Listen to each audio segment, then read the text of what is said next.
ছাড়ুন, আপনার খারাপ এমন করছেন কেন? প্লিজ ম্যাম, চুপ করুন। আপনাদের বসের আদেশ এটা।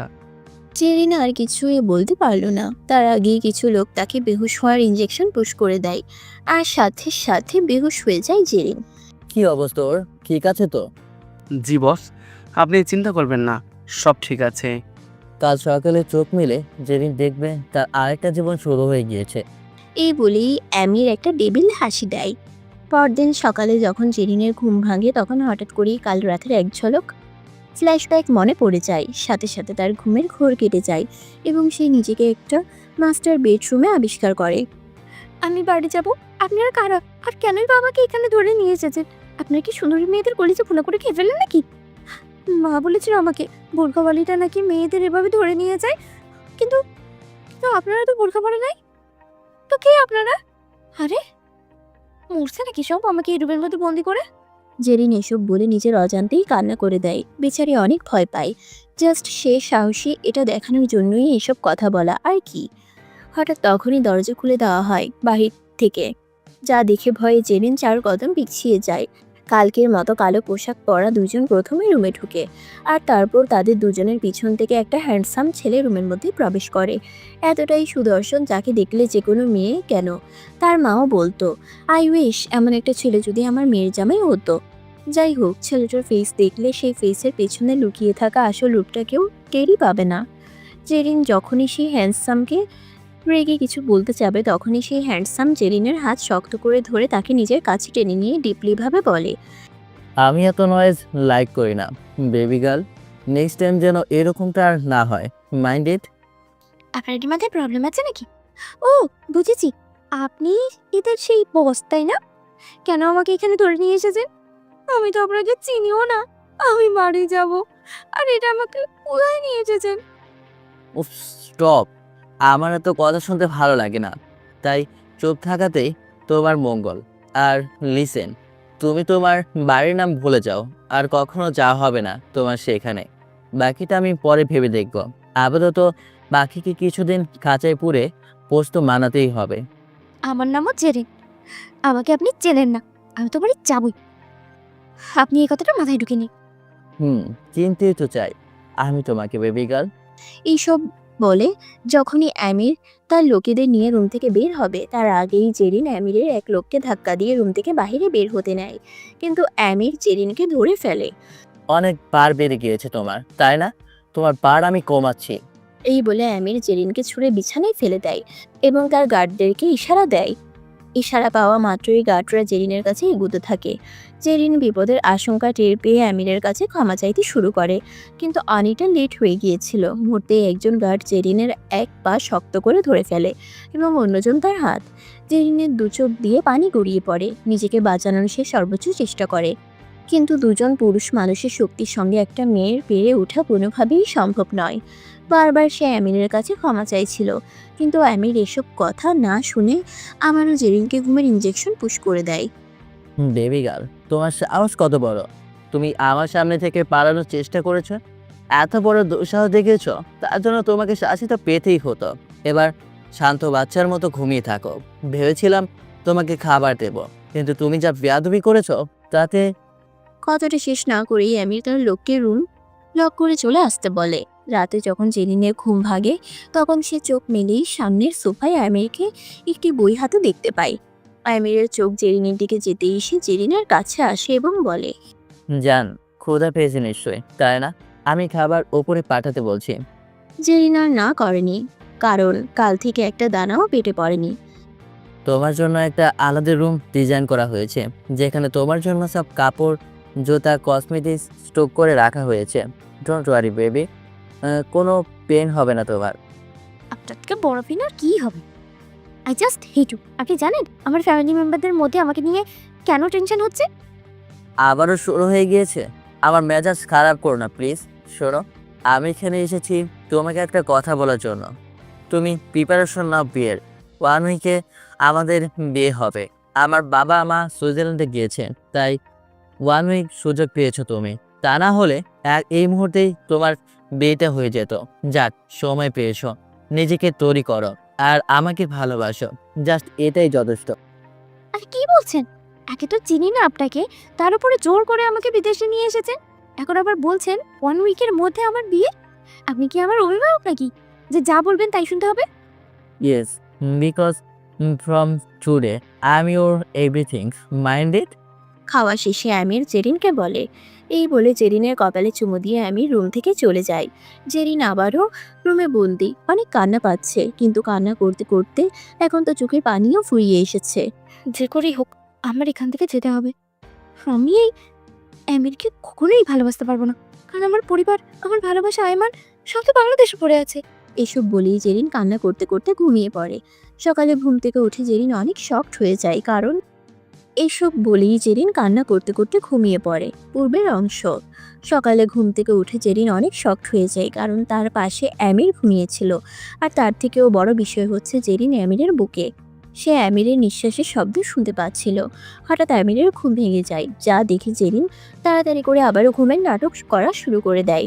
কিন্তু আমির আগে থেকেই সবকিছু বুঝতে পেরে গিয়েছিল, আর তাই সে কোনো কথা না বলেই নিজের ঠোঁট জেরিনের ঠোঁটে ডুবিয়ে দেয়। জেরিন নিজের প্রাণপণ শক্তি দিয়ে আমিরকে সরানোর ট্রাই করলেও ব্যর্থ হয়। এমনিতেও পরপর 2টি ইঞ্জেকশনের পেইন এখনও কমেনি। 15 মিনিট পর আমির জেরিনকে ছেড়ে দেয়, আর তখন জেরিন আমির থেকে দূরে সরে গিয়ে বলে, আপনি ছি, এত নোংরা, দূরে থাকবেন আমার থেকে, আপনার মতো আমি নোংরা না। এইসব শুনে আমিরের গা আবারও রাগে গরম হয়ে যায়। সে রাগী গলায় জেরিনকে বলে, জাস্ট ওয়েট, তোমার শরীরে প্রতিটি ভাঁজে ভাঁজে লুকিয়ে থাকা রহস্য আমি উন্মোচন করব। তুমি শুধুই আমার, দেখে নিও। এই বলেই সে ওয়াশরুমে চলে যায়। এদিকে আবারও জেরিনের নীরব কান্না শুরু হয়ে যায়। সময় চলে যাচ্ছে, বিয়ের দিন ঘনিয়ে আসছে। এখনই সব অ্যারেঞ্জমেন্ট শুরু হয়ে গিয়েছে। তাই জেরিন ঠিক করে সে আর কান্না না করে এমন একটা প্ল্যান বের করবে যাতে করে এখান থেকে বের হওয়া যায় যে কোনো মূল্যে। কিছুক্ষণ পর ব্রেকফাস্ট করার জন্য জেরিনকে নিচে আসতে বলা হয়। সেও কোনো কথা না বলে নিচে এসে পড়ে। অ্যামিরের কথা মতো সবটা খেয়েও নেয়। কিন্তু সন্দেহ তো অ্যামিরের তখনই জাগে যখন তার প্রতিটা কথা জেরিন অক্ষরে অক্ষরে পালন করছিল। কিন্তু তবুও অ্যামির হ্যাপি ছিল যে জেরিন এখন তার সব কথাই শুনছে, আর তাই সে জেরিনকে আর কিছুই বলে না। রাতে অ্যামির বাড়ি ফিরলে দেখতে পায় আর জেরিন আর কান্না করছে না। সে যখনই জেরিনকে জিজ্ঞাসা করতে যাবে খাবার খাওয়ার কথা, তখনই জেরিন তাকে বলে ওঠে, অ্যামির, আপনাকে কিছু বলার ছিল আমার। শিওর জান। জান শব্দটি আমিরের মুখে শুনে গাটা একেবারে চলে যাচ্ছিল জেরিনের, কিন্তু কি করার, এখান থেকে পালাতে হলে তো আমির এবং তার কথা সব কিছুই তাকে সুযোগ করতেই হবে। আর তাই আর দেরি না করে সে আমিরকে বলে, আমি ভাগ্যকে মেনে নিয়েছি, আমি রাজি বিয়েতে। আমিরের একটু খটকা লাগে, বাট সে এত কেয়ার করে না এবং বলে, চেরিন, আমি চাই তোমাকে বাধ্যভাবে নিজের করে নিতে। আমি অনেক ভালোবাসি তোমায়, বিলিভ মি। কিন্তু যদি পরে জানতে পারি তুমি আমাকে বোকা বানানোর ট্রাই করছো, তাহলে সেদিন আমার থেকে খারাপ আর কেউ হবে না। তোমার চিৎকারে পুরো বাড়ি কেঁপে উঠবে সেদিন। এই বলে একটা ডেবিল হাসি দেয় এবং জেরিনের কপালে চুমু দিয়ে শাওয়ার নিতে চলে যায়। এভাবেই 1 উইকের মধ্যে জেরিন আমিরের ভরসা ভালোবাসা দুটোই আদায় করে নেয়। দেখতে দেখতে বিয়ের দিন চলে আসে। আমিরের বাবা মা এবং কাজিনরাও এখানে চলে আসে। সকালে নতুন বউ নিয়ে কি আনন্দ উল্লাস, কিন্তু খেলা তো এখনই শুরু। এই কয়দিনে জেরিন এতই আমিরের ভরসা জুগিয়েছিল যে আমির জেরিনের ওপর নজরদারি করাও বন্ধ করে দেয়। কিন্তু এটাই যে বিপদ ডেকে আনে। বিয়ের দিন জেরিনকে পরীর মতো করে সাজানো হয়। সব ঠিকঠাক হয়ে গিয়েছে, কিন্তু যখনই আমিরের কাজিনরা জেরিনকে রুম থেকে আনার জন্য যায় তখনই সবাই শকড হয়ে যায়, কারণ রুমের ভিতর জেরিন তো ছিলই না। কাজিনরা তখনও বুঝতে পারেনি যে জেরিন কোথায় গিয়েছে। স্বাভাবিকভাবেই ওয়াশরুম সহ অন্য রুমে এক কথায় বাড়িতেই জেরিনকে খোঁজা শুরু করে দেয়। এক কথায় বাড়িতেই জেরিনকে খোঁজা শুরু হয়ে যায়। ওদিকে কাজী বউয়ের জন্য অপেক্ষা করছিল। অনেকক্ষণ পরও জেরিন না আসায় আমিরের রাগ উঠতে শুরু হয়ে যায়। সে যখনই উঠতে নেয় তখন তার কাজিন এসে জানান জেরিনকে কোথাও খুঁজে পাওয়া যাচ্ছে না। এটা শুনে আমিরের কিছুতেই বিশ্বাস হচ্ছিল না। সে তার কাজিনকে আবার আস্ক করে, আর ইউ শিওর? কারণ এটা মজা করার সময় না। আমি কি তোকে মিথ্যা কথা বলবো? তাও আবার এমন একটা মুহূর্তে? বিলিভ না হলে নিজে গিয়ে দেখো। আমির আর দেরি না করে সব রেখে জেরিনকে খুঁজতে চলে যায়। যখন সে সত্যি জেরিনকে খুঁজে পায় না তখন তার শরীর রাগে লাল হয়ে যায়, চেহারায় হিংস্র ভাব চলে আসে। জেরিন, যা করেছো ভালো করনি। আমার বিশ্বাস ভাঙার শাস্তি যে কতটা ভয়ানক হয় তা তোমার চিন্তার বাহিরে। আর পালিয়ে তুমি কোথায় যাবে? তোমাকে আমির খানের কাছেই ব্যাক করতে হবে। এসব বলে সে বাড়ির সব গার্ডদেরকে ডেকে আনে। তোমরা থাকতে বাড়ি থেকে একটা মেয়ে পালিয়ে যায় কি করে? স্যার, আপনি তো বলেছিলেন ম্যামের উপর এখন আর নজর রাখা লাগবে না। আর বাড়িতে এত মানুষ, কেউ ঢুকছে তো কেউ বের হচ্ছে, তাই হয়তো আমরা বুঝতে পারিনি। তোরা কেউই কাজের না। যদি জেরিনকে না পাই তাহলে তোরা কেউ বাঁচতে পারবি না। আগে থেকে কাপড়ের কাপড় কিনে রাখিস। আমির আর লেট না করে গাড়ি নিয়ে বেরিয়ে যায়। সব জায়গায় খোঁজ চলে যায়, এয়ারপোর্ট, সব বাস স্ট্যান্ড, সব জায়গায়, যাতে করে জেরিন কিছুতেই ইতালি ছেড়ে বাইরে যেতে পারবে না। অন্যদিকে জেরিনের পালিয়ে কই যে চলে এসেছে সে নিজেও জানে না। হঠাৎ একটা নতুন রাস্তায় ঢুকবে, তখনই দুজন ছেলের কণ্ঠ ভেসে উঠল। শুনলাম আমির খানের বউ নাকি বিয়ের আসর থেকে পালিয়েছে। ধরিয়ে দিতে পারলে তো অনেক কিছু পাবে। ধরিয়ে দিতে পারলে তো অনেক কিছু পাবে। তুই কই পাবি? স্বপ্ন দেখ বসে বসে। এইসব কথা শুনে জেরিন আর সেই রাস্তায় না ঢুকে অন্যদিকে দৌড়াতে শুরু করে। আসলে জানেন জেরিনকে গার্ডরা চিনতে পারেনি কেন? কারণ সে বিয়ের জামা কাপড় গয়না সব খুলেই একে প্ল্যান করে পাঠিয়েছে। বউয়ের পালালে কবেই ধরা খেত। এদিকে বাড়িসহ সবকিছু ফেলে জেরিনকে খুঁজতে চলে যায় গাড়ি নিয়ে। মা সেলিনা খানও ছেলের এমন রাগকে অনেক ভয় পায়। সে আন্দাজ করতে পেরেছিল জেরিনের কপালে আজ অনেক ভয়ানক কিছু লেখা হয়ে গিয়েছে। ওদিকে জেরিন পালাতে পালাতে একটা নির্জন এলাকায় চলে আসে, যেখানে মানুষদের আনাগোনা একেবারে কম ছিল। তাই সে সিদ্ধান্ত নেয় আজকের রাতটা এখানেই কোথাও কাটিয়ে দিবে। রাতটা কোনো মতে এখানে কাটাতে পারলেই হয়, সকালে সে নিজের কোনো একটা ব্যবস্থা করে নিবে। এতগুলো পথ হেঁটে এসেছে, কিন্তু একটা গাড়ি পর্যন্ত জেরিনের চোখে পড়েনি। হঠাৎ করেই সে দূরে একটা ছোট্ট বাড়ি দেখতে পায়। বাড়িটা দেখে সে অনেক নিশ্চিত বোধ করে এবং তাড়াতাড়ি সে বাড়িতে গিয়ে নক করা শুরু করে দেয়। তো ভেতর থেকে একটা বৃদ্ধা মহিলা বের হয়ে আসে। আমার না অনেক বিপদ, আজকে রাতে কি আমাকে এখানে থাকতে দেওয়া যাবে? আমি এখানে নতুন, কোনো কিছুই চিনি না, ভুল করে এখানে চলে এসেছি। প্লিজ আমাকে একটা রাত থাকতে দিন, আমি সকালবেলা চলে যাব। মহিলাটি প্রথমে রাজি হচ্ছিল না, পরে আল্লাহ জানে কি ভেবে রাজি হয়ে গেল। রাতে জেরিন বুড়ো দম্পতির সাথে ডিনার করে এবং তারা থাকে একটি ছোট রুম দেয় ঘুমানোর জন্য। জেরিন এতেই যেন অনেকটা হ্যাপি ছিল। এভাবেই জেরিন হঠাৎ করে ঘুমিয়ে পড়ে। রাত 2টার দিকে হঠাৎ করে জেরিনের পানি পিপাসা লাগে, আর তাই পানি খাওয়ার জন্য সে খাবার টেবিলের কাছে যেতেই হঠাৎ করে দরজার কলিং বেল বেজে ওঠে। জেরিনের কেমন জানি একটা ভয় কাজ করতে শুরু করে দেয় মনের ভেতর। একবার নয়, বারবার কলিং বেলটা যখন প্রচণ্ড পরিমাণে বাজছিল, তখন বৃদ্ধ মহিলা এবং তার স্বামী রুম থেকে বেরিয়ে আসে। তারা দুজনেই জেরিনকে জিজ্ঞাসা করে, বাইরে কে? আর এত কলিং বেল চাপছে কেন মাঝরাতে? জেরিন কোনো প্রশ্নের উত্তর দেয় না এবং বলে, আমি জানি না, আমার ভয় লাগছে তাই আমি দরজা খুলিনি। আচ্ছা, তুমি রুমে গিয়ে ঘুমিয়ে পড়ো, আমরা দেখছি বাইরে কে এসেছে। এই বলে তারা জেরিনকে তার রুমে পাঠিয়ে দেয়। পানির বোতল নিয়ে সোজা জেরিন নিজের রুমে গিয়ে দরজা বন্ধ করে দেয়। এক বোতল পানি এক নিমিষেই শেষ হয়ে যায়, কিন্তু তৃষ্ণা, চিন্তা, ভয় কোনোটাই কিছুতেই যেন শেষ হচ্ছিল না। এদিকে দরজা খুলতেই বৃদ্ধ মহিলাটি এবং তার স্বামী এমন কিছু দেখতে পায় যার জন্য তারা প্রস্তুত ছিল না। আসলে তারা দরজা খুলতেই কিছু কালো পোশাক পরা লোককে দেখতে পায়, যারা তাদের ধাক্কা দিয়েই বাড়ির মধ্যে ঢুকে যায়। আরে কে আপনারা? আর এত রাতে না বলে বাড়ির মধ্যে কেন ঢুকছেন? ওই মেয়েটা কই যে এখানে এসেছে? কোন মেয়ের কথা বলছেন? কোনো মেয়ের খবর জানি না আমরা। নাটক করবি না বুড়ি। এই বলে তাদের ধাক্কা দিয়েই জেরিন যেই রুমে ছিল ওই রুমের দরজায় জোরে জোরে নক করতে লাগে। জেরিন বুঝতে পেরে গিয়েছিল, তাই ভয়ে চুপ করে বসে থাকে, কিন্তু লোকগুলো একসময় দরজা ভেঙে ফেলে। রুমের এক কোণে জেরিন ভয়ে বসেছিল, আর তখনই রুমের মধ্যে অ্যামির প্রবেশ করে। এটা দেখে তো ভয়ে তার হার্টবিট আরও বেড়ে যায়। অ্যামির কোনো জবাব না দিয়েই জেরিনকে টেনে রুম থেকে বের করে আনে, তারপর গাড়িতে উঠায়। জেরিন অনেক চেষ্টা করে পালানোর, বাট সে ব্যর্থ হয়। অ্যামির জেরিনকে বাড়ি নিয়ে গিয়ে এক চড় মেরে বিছানায় ফেলে দেয়, তারপর বলে, তুই এখনো আমাকে চিনিসনি, আজ থেকে তোর জাহান্নাম শুরু হবে। আমাকে ধোঁকা দেওয়ার শাস্তি কি তা তুই ভালো করে এখন টের পাবি। আজ রাতে তোকে হালালভাবে আমার পাওয়ার কথা ছিল, কিন্তু তোর কপাল তুই খেয়েছিস। গেস্টদের সামনে আমার ফ্যামিলি মেম্বারদের তোর জন্য ছোট হয়েছে। দেখ কি হাল করি তোর।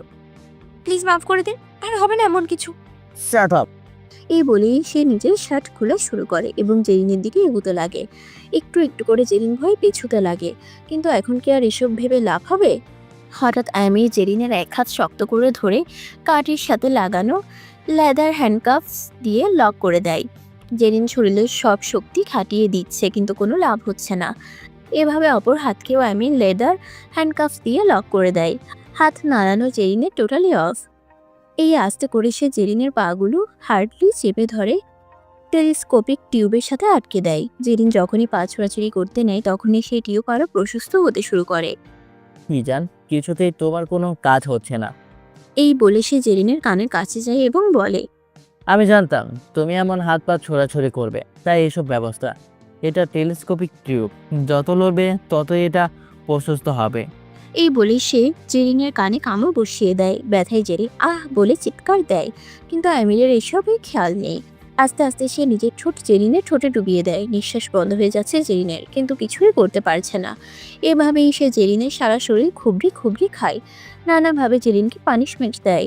2 ঘন্টার পর তার স্বার্থ হাসিল হয়ে গেলে ক্লান্ত শরীর নিয়ে জেরিনের উপর থেকে নেমে ঘুমাতে চলে যায়। এদিকে জেরিনের সারা শরীর ব্যথায় শেষ হয়ে যাচ্ছিল। আজ সত্যিই তার চিৎকারে পুরো বাড়ি কেঁপে উঠছিল, কিন্তু কেউ তাকে বাঁচাতে আসেনি। এই অসহ্য যন্ত্রণার কারণে কখন সে ব্যথায় আর্তনাদ করতে করতে জেরিন ঘুমিয়ে পড়ে তা সে নিজেও জানে না। সকালে ঘুম থেকে জেগে উঠে তখন সে দেখতে পায় সে আমিরের বুকের মধ্যে। তাড়াতাড়ি করে নিজেকে ছাড়িয়ে নেয়। আমির তখন ঘুমাচ্ছিল। জেরিনের হাত পা রাতে চাহিদা পূরণ হওয়ার পরই খুলে দিয়েছিল, তাই বিছানা থেকে উঠে সে আয়নার কাছে যায়। ছি, কি হাল করেছে সারাটা শরীর নোংরা লোকটার, নোংরা মিটছে না। এখনো সারা শরীর ব্যথা করছে। হঠাৎ পেছন থেকে শব্দ আসে। জেরিন ঘাড় ঘোরাতেই জেরিন দেখতে পায় আমির উঠে গিয়েছে। আপনার কি কোনো জামা কাপড় নেই নাকি? নোংরামির একটা লিমিট থাকা দরকার। দেখেন কি হাল করেছেন আমার। সতীত্ব নষ্ট করে দিয়েছেন আপনি আমার। এখন এই মুখ আমি কাকে দেখাবো? আমাকে দেখালেই হবে। এই বলেই আমির জেরিনের কপালে চুমু দেয় এবং তার কানের কাছে এসে বলে, ফিলটা কিন্তু অনেক সুন্দর জায়গায় তোমার। এই বলে মুচকি হাসি দিয়ে ওয়াশরুমে চলে যায় সে। কিন্তু এটা যে এখন শুধুমাত্র ভালোবাসার হাসি না, এটার পেছনে লুকিয়ে আছে তাকে ধোঁকা দেওয়ার ভয়ানক এক প্রতিশোধের গল্প। জেরিনের রুমের মধ্যেও এখন সিসিটিভি ক্যামেরা, কিন্তু এটা জেরিন জানে না। রুমের সামনে 2 জন লোককেও পাহারা দেওয়ার জন্য নিযুক্ত করা হয়েছে। আজ আমির সন্ধ্যায় বাড়ি ফিরে আসে। এসেই আগে জেরিনের কাছে যায়। গিয়ে দেখে জেরিন শুয়ে আছে। আমিরকে দেখে জেরিন ভয়ে পিছিয়ে বসে। ভয় পাচ্ছ কেন? আপনি নরখাদক। তুমি কি আমি কি মানে? আবার মনটাকে যে এভাবে কাঁচা খেয়ে ফেললে, তার বেলায় কিছু না? শুনুন, আমি আপনার বউ না, তাই আমি পালিয়েছি। আর এত মেয়ে থাকতে আমার পিছে কেন লেগেছেন? আপনার তো ভাত পেলে কাকের অভাব হবে না। না জানি কত মেয়ের সাথে বিছানায় জড়াজড়ি করেছে। এই তো মেজাজটা গরম করে দিলি। বাসায় ঢুকতে না ঢুকতেই তোর ফালতু কথা শুরু। এসব বলেও সে নিজেকে কন্ট্রোল করে নেয়। আমি অন্য কাউকে ভালোবাসি। তুমি কি চাও না জান তোমার প্রেমিক হাত পা চাটে নিয়ে সুস্থভাবে বেঁচে থাকুক? ও ও তোমার তো একটা ছোট বোনও আছে। তুমি তো আর বড় বোন হয়ে চাইবে না তোমার বোনের একটা নোট ভিডিও বের করি, তাই না? না দেখুন, আমাকে যাই করুন না কেন, ওদের কিছু করবেন না। তুমি জানো তোমাকে আমি প্রথম দেখাতেই ভালোবেসে ফেলেছিলাম। প্রথম তোমাকে আমি আমার কোম্পানির সামনে দেখেছিলাম। আমি তখন মিটিং শেষ করে সবেমাত্র গাড়ি নিয়ে বের হচ্ছিলাম। একবার না কয়েকবার তোমাকে আমি আমার কোম্পানির সামনে দিয়ে হেঁটে যেতে দেখেছি। চেয়েছিলাম তোমাকে নিচ থেকে গিয়ে প্রপোজ করতে। এত সুন্দর একটা সারপ্রাইজ দেবো ভেবেছিলাম, যা তুমি কখনো হয়তো বা কল্পনাও করতে পারবে না। কিন্তু সেদিনই আমার মেজাজটা গরম হয়ে যায় যখন তোমাকে আমি তোমার বয়ফ্রেন্ডের সাথে হাত ধরে রাস্তায় হেঁটে হেঁটে গল্প করতে দেখি। শোনো, আমি না লাইফে কখনো কোনো কিছুর জন্য কারো কাছে থেকে পারমিশন নিইনি। আমি প্রয়োজনও মনে করি না কোনো পারমিশন নেওয়ার। কিন্তু ভেবেছিলাম নিজ থেকে তোমাকে প্রপোজ করব, ভালোবাসার কথা জানাবো। কিন্তু তুমি যা করেছো তা মোটেও সহ্য করার মতো ছিল না। তোমাকে ভালোবাসার একমাত্র হক আমার। আমি ছাড়া তোমার দিকে অন্য কেউ চোখ তুলে তাকালেও আমার সহ্য হয় না। আমার মন চায় তাকে খুন করে পেলে, কিন্তু তাও তোমার কথা চিন্তা করে তোমার বয়ফ্রেন্ডের কোনো ক্ষতি করে নিয়ে আমি। কিন্তু তাই বলে তুমি এটা ভেবো না যে তার কোনো ক্ষতি হবে না। তুমি যদি আমার কথা না শোনো, আমাকে বিয়ে না করো, তাহলে তোমার পুরো ফ্যামিলির ওপর নেমে আসবে ভয়ানক এক মহামারী, যে মহামারী তোমার পুরো পরিবারকে নিস্তেজ করে দেবে।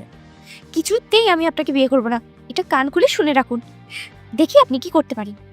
ও, তুমি দেখতে চাও আমার ক্ষমতা কি? ওয়েট বেবি, দেখাচ্ছি। বলে আমির একটি ভিডিও ওপেন করে, যা দেখে জেরিনের পা থেকে মাথা পর্যন্ত সম্পূর্ণ কেঁপে ওঠে। আপনি আমার বোন সারাকে কিডন্যাপ করছেন? প্লিজ ওর কোনো ক্ষতি করবেন না। ও ছোট্ট মানুষ, ও কিছু বোঝে না এসবের। ও না হয় ছোট, কিছু বোঝে না, কিন্তু তুমি তো বড়, তুমি তো সব বোঝো। তাহলে কেন বুঝদারের মতো কাজ করছো না বেবি? আপনাকে বিয়ে করলে তো সব সমস্যার সমাধান হয়ে যাবে, তাই না? করবো আমি আপনাকে বিয়ে। নিজের পরিবারের সম্মান বাঁচাতে আমি সব করতে রাজি। এমনিতেও আমার জন্য পরিবারের মাথা একেবারে নিচে হয়ে নেমে গেছে। তারা ভাবছে আমি অন্য একজনের সাথে পালিয়ে গেছি, কিন্তু বাস্তবতা তো কতটা নিষ্ঠুর তা হয়তো বা তারা বুঝতেও পারেনি। আপনি আমাকে আমার পরিবারের সামনে খারাপ বানিয়ে দিয়েছেন। একদম চুপ থাক। বাইরে ভাই, তুই এত কথা বলিস কি করে? আমার কানটা একেবারে হ্যাং হয়ে গিয়েছে। প্লিজ আমি বলি, ভয় পেয়ে গিয়েছো বুঝি? আচ্ছা শোনো, তোমাকে তো আমি বিয়ে করবই, কিন্তু তার আগে তো কয়দিন আমাকে তোমার খুশি করতে হবে। আমি যা যা বলবো সব করতে হবে, সব। কিন্তু আমিরের মাথায় যে কি চলছে তা কেউ জানে না। প্রতিশোধ নেওয়ার জন্য কিন্তু একটা মানুষ সব কিছুই করতে পারে। শোনো, রাতে একটা হট ড্রেস পরে আমার সামনে আসবে। আমি রুমে এসে যেন দেখি তুমি রেডি হয়ে গিয়েছো। Mind it? এইসব বলল আমির। ফ্রেশ হয়ে তার মায়ের রুমে চলে যায়। আমির, তুমি সত্যি কি জেরিনকে ভালোবাসো? আমার জানি কেন অনেক ভয় লাগছে। মম, ভয় পাওয়ার কি আছে? ভয় তো জেরিন পাবে। আমাকে ধোকা দেয়, ওর সাহস কত বড়! ও জানে না প্রতারকদের আমি কতটা ঘৃণা করি। কিন্তু দোলা কি হবে? আমরা তো চেয়েছিলাম ও যেন আমাদের ঘরের বউ হয়ে আসুক। আর মেয়েটা একেবারে আমাদের ফ্যামিলির জন্য যেমন পারফেক্ট, তেমনই সে তোমাকে অনেক ভালোবাসে। আমাকে কে ভালোবাসতো সেটা ফ্যাক্ট না, আমি কাকে ভালোবাসি সেটাই আসল বিষয়। কিন্তু দোলা সত্যিই পারফেক্ট। আসলে দোলা হচ্ছে আমিরের স্কুল ফ্রেন্ড। শুধু স্কুল ফ্রেন্ড না, বরং দোলার বাবা এবং আমিরের বাবা একে অপরের বিজনেস পার্টনার এবং ছোটবেলাকার বন্ধু। দুই ফ্যামিলি ছোট থেকে চেয়েছিল এদের দুজনকে একসাথে বিয়ে দেওয়ার।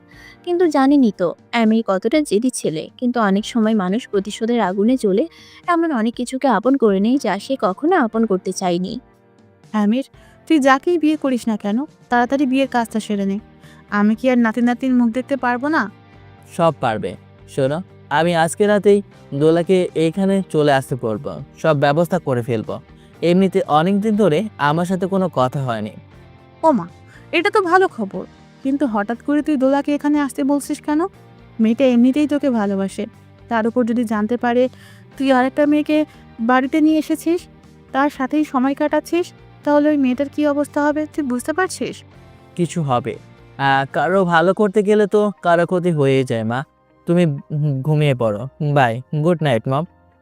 এই বলে আমির জেরিনের রুমে প্রবেশ করে, কিন্তু সেখানে গিয়ে দেখে জেরিনকে সে যেই ড্রেসটা পরতে বলেছে তা এখনো বিছানার উপরেই রাখা, আর জেরিন ঘুমিয়ে পড়েছে। এইসব দেখে আমিরের আরও রাগ উঠে যায় এবং সে এক টান দিয়ে জেরিনকে ঘুমের ভিতরেই বিছানা থেকে ফেলে দেয়। আপনি কি মানুষ? ব্যথায় জেরিন কান্না করা শুরু করে দেয়। তোকে বলেছিলাম না রেডি থাকতে? কি করে রেডি হবো? কি বাজে ড্রেস এটা! ছি! এখনই পর, আমার সামনেই। নিজের বিপদ ডেকে আনিস না। বোনের কথা মনে আছে তো?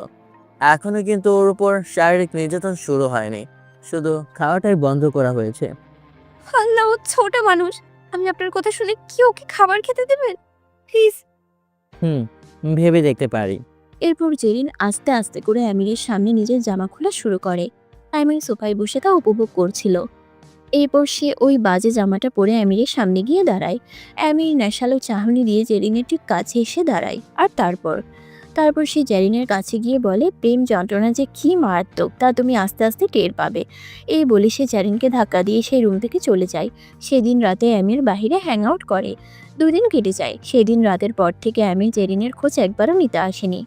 জেরিনের চোখে মুখে একটাই প্রশ্ন, একটা লোক যে কিনা তাকে পাগলের মতো ভালোবাসতো, তার এত দ্রুত পরিবর্তন ঘটে কি করে? তাকে সে দেখতে পর্যন্ত আসে না। জেরিন আর কোনো কিছু না ভেবে আস্তে আস্তে সিঁড়ি দিয়ে নিচে নেমে আসে। সেখানে গিয়ে দেখে নিচে আমিরের মা বসে আছে। জেরিনকে দেখে সুফিয়া বেগম বলেন, আরে মা, তুমি নিচে নামলে যে? আসো, এখানে বসো। কতক্ষণ আর একটা রুমের মধ্যে বন্দি থাকা যায় আপনি বলুন? নিচে আসার অনুমতি তো তোমার আছেই, কিন্তু তুমি নিজেই তো আসোনি এতদিন। আজ এসেছো দেখে ভালো লাগছে। শরীর ঠিক আছে তোমার? হ্যাঁ, আমি ঠিক আছি। আচ্ছা, একটা কথা জিজ্ঞেস করি। আমি 2 দিন ধরে আমার সাথে দেখা করছে না। কথা বলো তো, দূরে থাক। কি হয়েছে বলতে পারবেন? হঠাৎ ওর কথা জিজ্ঞাসা করছো যে? ওকে তো তুমি ভালোবাসো না, ওর খবর দিয়ে কি করবে? এভাবে বলছেন কেন? আমি জানি আপনার আমার প্রতি অনেক রাগ। আমি ওই দিন যে কাজটা করেছি তা ঠিক হয়নি। আচ্ছা, আপনার কি মনে হয় আপনার ছেলে কি আমাকে সত্যি ভালোবাসে, নাকি আমার সাথে টাইম পাস করছে? একটা কথা কি জানো, আমি আমার ছেলেকে অনেক মেয়ের সাথে মিশতে দেখেছি, কিন্তু কোনো নারীর প্রতি সে এতটা আসক্ত ছিল না যতটা না আসক্ত তোমার প্রতি ছিল সে। যাই হোক, এখানে যেহেতু এসেছো, একটু বসো, আমাদের একজন মেহমান আজকে বাড়িতে আসবে। হঠাৎ এই 2 দিন আমিরকে না দেখতে পেয়ে কেমন জানি বুকের মধ্যে খালি খালি অনুভব করছিল জেরিন। তাহলে কি জেরিনের মনে আমিরকে নিয়ে কোনো অনুভব কাজ করা শুরু করে দিয়েছে? একটু পরেই একটি মেয়ে এসে বাড়িতে ঢুকে, যাকে দেখে আমিরের কাজিনরাও তার কাছে চলে যায়। মেয়েটাকে দেখে সবাই যা শুরু করেছিল, দেখে মনে হচ্ছিল যেন এটা তাদের বাড়ির বউ, ন্যাক্কা। এইসব জেরিনের একদম পছন্দ হচ্ছিল না, তাই সে নিজের রুমে যেতে নেয়। কিন্তু তখনই আমিরের মা জেরিনকে পিছন থেকে ডাক দেয়। এই জেরিন, কোথায় যাচ্ছ? দোলার সাথে পরিচয় তো হয়ে যাও। কোনো উপায় না থাকায় জেরিনকে সেখানে যেতে হয়। ও হচ্ছে দোলা, এমিরের বেস্ট ফ্রেন্ড। ওদের সম্পর্ক অনেক ক্লোজ। হাই দোলা, আমি জেরিন। তোমাকে তো চিনতে পারলাম না। এই প্রশ্ন শুনে জেরিন কি উত্তর দিবে বুঝতে পারছিল না। না সে আমিরের জিএস না বউ, তাহলে তো আশ্রিতা ছাড়া কিছুই জবাব দেওয়ার মতো নেই। জেরিনকে চুপ থাকতে দেখে সোফিয়া দোলাকে বলে, আরে বাদ দাও না, তুমি গিয়ে আগে রেস্ট করো, তোমার রুম ওপরেই রেডি করা আছে। জেরিনের বুকটা কেমন জানি করছিল। কেন এত মনে পড়ছে আমিরের কথা। সে আর এক মুহূর্ত দাঁড়িয়ে না থেকে নিজের রুমে চলে যায়। রুমের মধ্যে দরজা লাগিয়ে কান্না করা শুরু করে। এখন আর ওকে পাহারা দেওয়ার মতো গার্ডও নেই। ইচ্ছে করলেই সে পালাতে পারে, কিন্তু আর ইচ্ছে হচ্ছে না তার। এই জীবনটাকেই সে মেনে নিয়েছে। এটাই যেন তার বর্তমান আর ভবিষ্যৎ। রাত 10টা। আজ কেন জানি বাড়িতে একটু বেশি হইহট্টগোল। সবাই দোলাকে নিয়ে ব্যস্ত। সবাই কত পছন্দ করে ওকে, কিন্তু আমিরের কাজিনরা তো কখনো আমার সাথে কথাও বলেনি। হঠাৎ করেই জেরিনের ডোর নক করা হয়। আসতে পারি? জি, তোমার শরীর ভালো আছে? কিন্তু আমার খোঁজ নিচ্ছ কেন আদিল? চিন্তা হয় তোমার জন্য। আমি ভাইয়ার জন্য তোমার সাথে কথা বলতে পারি না। আমার মনে হয় ভাইয়া তোমাকে ভালোবাসে না। ও অনেক কষ্ট দিয়েছে তোমাকে, আমি জানি। এইসব শুনে জেরিন মনে মনে ভাবতে লাগে। ইস, এক ভাই নরঘাতক আর অন্যজন নিষ্পাপ। কেমন? ওর নাম আদিল, আমিরের ছোট ভাই। দেখতে মাশাআল্লাহ অনেক হ্যান্ডসাম, অনেক ভালো ব্যবহার। ওর সাথে 2-1 বার যখনই জেরিনের সাথে দেখা হয়েছিল, তখনই দূর থেকে হলেও জেরিনকে রক্ষা করতে চেয়েছে সে। কিন্তু আমিরকে তো আপনারা চিনেনি। এখন আর আমির জেরিনের খোঁজ নেয় না। জেরিন কার সাথে কথা বলল কি না বলল সেদিকেও খেয়াল নেই। এই 2 দিনে আদিলের সাথে জেরিনের অনেকটা ভাব হয়ে গিয়েছে। তোমাকে একটা জিনিস দেখাবো জেরিন। দেখো। এই বলে সে 1 বক্স চকলেট নিয়ে আসে জেরিনের জন্য। ভাও, আমার চকলেট অনেক ভালো লাগে। হ্যাপি হয়েছ? অনেক। এই বলে জেরিন খিলখিল করে হাসা শুরু করে। মাশাআল্লাহ, কি সুন্দর হাসি তোমার। এভাবে সবসময় হাসতে পারো না? এভাবে সবসময় চকলেট আনতে পারো না? এই বলে দুজনেই হাসা শুরু করে। আদিল এক মায়াবী চাহনিতে জেরিনের দিকে চেয়েছিল, আর জেরিন তো তার খাবার নিয়ে বিজি। ওই আদিল, আমির কখন আসবে? সে তো অনেক আগেই চলে এসেছে। এত তাড়াতাড়ি আজ? আসবে না, তার দোলাচি এসেছে। এটা শুনে জেরিনের মুখটা কালো হয়ে যায়। তার তোলা মানে? বাদ দাও না প্লিজ। আমি নিচে যাব। ওদের সবার মাঝে ওরা কেউ পছন্দ করে না তোমাকে, তুমি বোঝো? তবুও যাবো। তুমিও চলো আমার সাথে। ওকে মাই ডিয়ার। এরপর তারা দুজন একসাথে সিঁড়ি দিয়ে নিচে নামা শুরু করে। নিচ থেকে এটা দেখে সবার মুখ কালো হয়ে যায়। আদিলকে দেখে না, বরং জেরিনকে দেখেই। হঠাৎ আমিরের চোখ পড়ে জেরিনের দিকে। জেরিনকে দেখে আমির দোলার মুখে আসা চুলগুলো ঠিক করে দিতে লাগে। দোলাও অনেক হ্যাপি, সে সবসময় এমনটাই চেয়েছিল। হঠাৎ জেরিনকে দেখে দোলা আদিলকে বলে ওঠে, ও কি তোমার থিফ নাকি, নাকি বউ? অনেক সুন্দর মানিয়েছে তোমাদের। এটা শুনে আমিরের মুখ রাগে লাল হয়ে গেলেও সে চুপ করে থাকে। আর জেরিন তো লজ্জায় নিচের দিকেই চেয়েছিল। জানতাম ভালোই মানাবে আমাদের। এই বলে হাসা শুরু করে আদিল। আরে না দোলা, জেরিন আদিলের ফ্রেন্ড, এখানে বেড়াতে এসেছে। এই কথা শুনে বাড়ির লোকেরা না যতটুকু অবাক হয়, তার থেকেও বেশি জেরিন অবাক হয়। মনে মনে ভাবতে লাগে, এত তাড়াতাড়ি আমাকে পর করে দিল লোকটা। আমাকে না সে ভালোবাসতেন। আদিল নিজেও কি বলবে বুঝতে পারছিল না, তাই জেরিনকে সে নিজের রুমে নিয়ে যায়। বলেছিলাম না নিচে যাওয়ার কোনো দরকার নেই। শুনলে তো ভাইয়া কি বলেছে? আমাকে না ও ভালোবাসতো। আরে তুমি অনেক বোকা। ও একটা ট্যাক্সি ক্লাভার, হাজার মেয়েকে ও এইভাবেই ছেড়ে দিয়েছে। আরেকটা কথা, দোলাপু কি জানো? আমি ভাইয়ার বাগদত্তা। বাগদত্তা মানে হলো আমার বাবা মা এবং দোলাপুর বাবা মা ছোটবেলা থেকেই চেয়েছিল আমির আর তার বিয়ে হোক। তাদের বিয়ে পুরোপুরিভাবে ঠিক হয়ে গিয়েছিল, কিন্তু তার আগে দিয়ে ভাইয়া বাংলাদেশ যায় আর সেখান থেকে তোমার সাথে দেখা হয়। তোমাকে ভালো লেগে যায়, তারপর আর কি তোমাকে এখানে আনার পর তো ওদের বিয়ে স্কিপ হয়ে যায়। সব কিছু বুঝলাম, মেনেও না হয় নিলাম, কিন্তু এই মেয়ে এখন এখানে কেন এসেছে? মেবি দেখো, ভাইয়া আর তার বিয়ে এবার হয়েই যাবে, কারণ শুনলাম ভাইয়া ওকে এখানে আনিয়েছে। এই বলে জেরিন কান্না করতে লাগে। কান্না করতে করতে সেই রুমেই ঘুমিয়ে পড়ে জেরিন। তাই আদিল আর তাকে ডিস্টার্ব না করে সোফায় ঘুমিয়ে পড়ে। সকালে আমির জেরিনের রুমে তার একটা ইম্পর্ট্যান্ট ফাইল খুঁজতে যায়। গিয়ে দেখে দরজা খোলাই রুমের। ভিতরে গিয়ে সে অবাক হয়, কারণ রুমের মধ্যে জেরিন ছিল না। তাই কাউকে না জানিয়ে জেরিনকে এরুম ওরুম খুঁজতে লাগে। ওদিকে জেরিনের ঘুম যখনই ভাঙে তখনই সে দেখতে পায় জেরিন আদিলের রুমে, আর আদিল সোফায় ঘুমিয়ে আছে। এসব দেখে সে কি করবে বুঝতে পারছিল না। তাই সে তাড়াতাড়ি করে আদিলকে ঘুম থেকে জাগিয়ে তুলে। এই আদিল, ওঠো, তুমি আমাকে রাতে জাগাওনি কেন?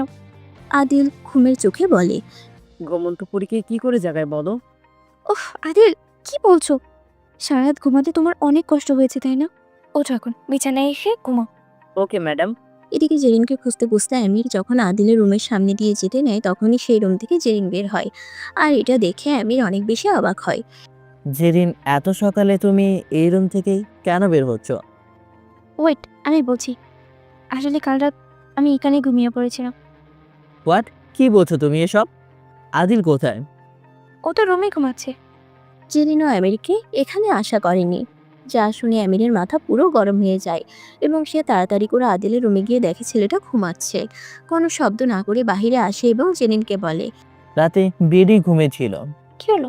আমির আর কিছু বলে না, সোজা জেরিনকে টানতে টানতে তার রুমে নিয়ে যায় এবং দরজা লাগিয়ে দেয়। কেন?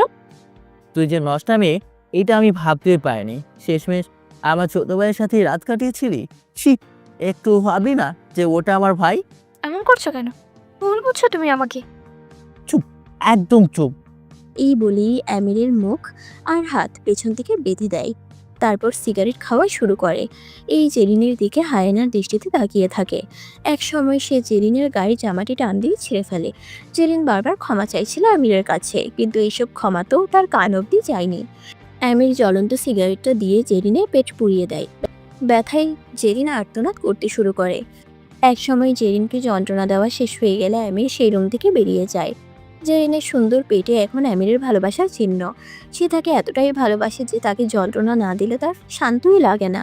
দুপুর গড়িয়ে বিকেল হয়ে যাওয়ার পালা, কিন্তু জেরিন তার রুম থেকে বের হয়নি। এটা দেখে আদিলের অনেক চিন্তা হতে লাগে, আর তাই সে আর দেরি না করে জেরিনের রুমে যায় এবং সেখানে গিয়েই দেখে জেরিন খাটের কোণে পড়ে আছে। তাড়াতাড়ি করে জেরিনের কাছে যেতেই সে লক্ষ্য করে যে জেরিন জ্ঞান হারায়নি, কিন্তু তার অবস্থা খুবই খারাপ। যখনই সে জেরিনকে কোলে তুলে বিছানায় শুয়াতে যাবে তখনই তার হাত জেরিনের পেটের মধ্যে লাগে, আর জেরিন ব্যথায় আহ বলে চিৎকার দিয়ে ওঠে। এটা দেখে যখনই সে জেরিনকে বিছানায় শুয়ে দিয়ে পেটের উপর থেকে জামাটা একটু সরায় তখনই তার চোখ কপালে উঠে যায়, কারণ জেরিনের পেট পুড়ে গিয়েছিল আর পুড়ে যাওয়া স্থান দিয়ে রক্ত বের হচ্ছে। এটা দেখে আদিলের আর বুঝতে বাকি থাকে না যে এসব কার কাজ। আদিল তাড়াতাড়ি করে মলম নিয়ে আসে এবং আস্তে আস্তে করে জেরিনের পেটের মধ্যে লাগিয়ে দেয়। আদিলের নিজের ভেতরে জ্বলে পুড়ে ছারখার হয়ে যাচ্ছিল জেরিনের এই কষ্ট দেখে। রাতে আদিল জেরিনকে খাইয়ে ঘুম পাড়িয়ে দেয়। পরদিন সকালে আমির সবাইকে নিচে ডেকে আনে। জেরিনও ছিল। মা, তোমাকে একটা ইম্পর্টেন্ট কথা বলার আছে। আমি চাই জেরিন তার রুমটা খালি করে দেয়, কারণ ওই রুমটা আমার পাশে, আর আমি চাই আজ থেকে সেখানে দৌড়া থাকো। জেরিনের এসব শুনে চোখ দিয়ে পানি গড়িয়ে পড়ে। এত নিষ্ঠুর মানুষ কি কখনো ভালোবাসার যোগ্য হতে পারে? তখনই হঠাৎ করে জেরিন বলে ওঠে। আমি কিছু বলতে চাই আমি আপনাকে। কি? অনেকদিন তো এখানে থাকলাম, আমার শখ আহ্লাদ সবই পূরণ হয়ে গিয়েছে। এখন আমি বাড়ি যাব এই সপ্তাহে। এটা শুনে আমির অনেক অবাক হয়। এখন কেন যেতে চাইছো? বাড়িতে অনেক কাজ আছে আমার, আর এখানে অনেক তো থাকলাম। এই বলে জেরিন তার রুমে যখনই যেতে নেয় তখনই আমির তাকে বাধা দেয় এবং বলে। আমার কথা তো এখনো শেষ হয়নি। আবার কি কথা? আমি একটা সিদ্ধান্ত নিয়েছি, আর তা হলো আমি দোলাকে বিয়ে করব। এসব শুনে জেরিন এবার পুরো নির্বাক হয়ে যায়। হাইরে ভাগ্য, এ কেমন পরীক্ষা! জেরিন আর এক মুহূর্তও দেরি না করে নিজের রুমে গিয়ে প্যাকিং শুরু করে দেয়। কি করছো জেরিন? দেখো আদি, এখানে আর এক মুহূর্ত থাকা আমার পক্ষে সম্ভব নয়। কিন্তু এখন তো আর সাথে সাথে বাংলাদেশ যাওয়া পসিবল না। তুমি আমাকে একটা হেল্প করবে? এক উইকের জন্য হলেও এখানে থাকার একটা জায়গা করে দিতে পারবে? তারপর বাংলাদেশে যাওয়ার ব্যবস্থাটা প্লিজ করে দিও। দিব। কারণ আমি চাই না এখানে আর তোমাকে কষ্ট পেতে হোক। থ্যাঙ্কস। সেই দিনই রাতে আমিরের রুমে জেরিন যায় তার সিদ্ধান্ত জানাতে।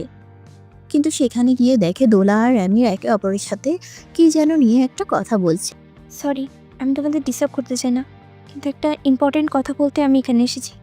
যা বলার ফার্স্ট বলো, কারণ আমি আর দোলা একটু ওর লেট নাইট ডিনার করতে বাইরে যাব। আমি কাল চলে যাচ্ছি, এটাই বলতে এসেছিলাম। আরে জেরিন, সামনে আমাদের বিয়ে, আর এখন তুমি চলে যাবে? আমি বাইরের মানুষ দোলা, তোমাদের মাঝে থেকে পথের কাটা হতে চাই না।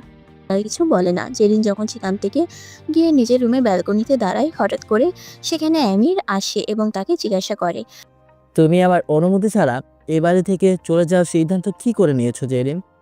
ওমা, আমি এই বাড়ি থেকে চলে যাব বলে আমাকে তোমার থেকে অনুমতি নিতে হবে, তাই না? আর তুমি যে আমার অনুমতি ছাড়া অন্য একটা মেয়েকে এই বাড়ির বউ করে এনেছো, তার বেলায় জানি একসময় আমি তোমাকে ধোঁকা দিয়েছিলাম, কিন্তু সেই ধোঁকা দেওয়াটা পুরোটাই স্বাভাবিক ছিল। আমার জায়গায় যে কোনো মেয়ে নিজের জীবন বাঁচাতে একই কাজ করত, কিন্তু আমি সময়ের সাথে নিজেকে পরিবর্তন করে নিয়েছিলাম, ভালোবাসতে শুরু করেছিলাম তোমাকে। আর তুমি নিজে যে এত বড় ধোঁকাবাজ তা আমার জানা ছিল না। কেন করেছো অন্য একটা মেয়েকে বিয়ে, আমার জীবন নষ্ট করে? আমার মন চেয়েছে, তাই আমি দোলাকে বিয়ে করছি, আর এটাই আমার কাছে ভালো মনে হচ্ছে। ও, তোমার যা ইচ্ছা হবে তুমি তাই করবে?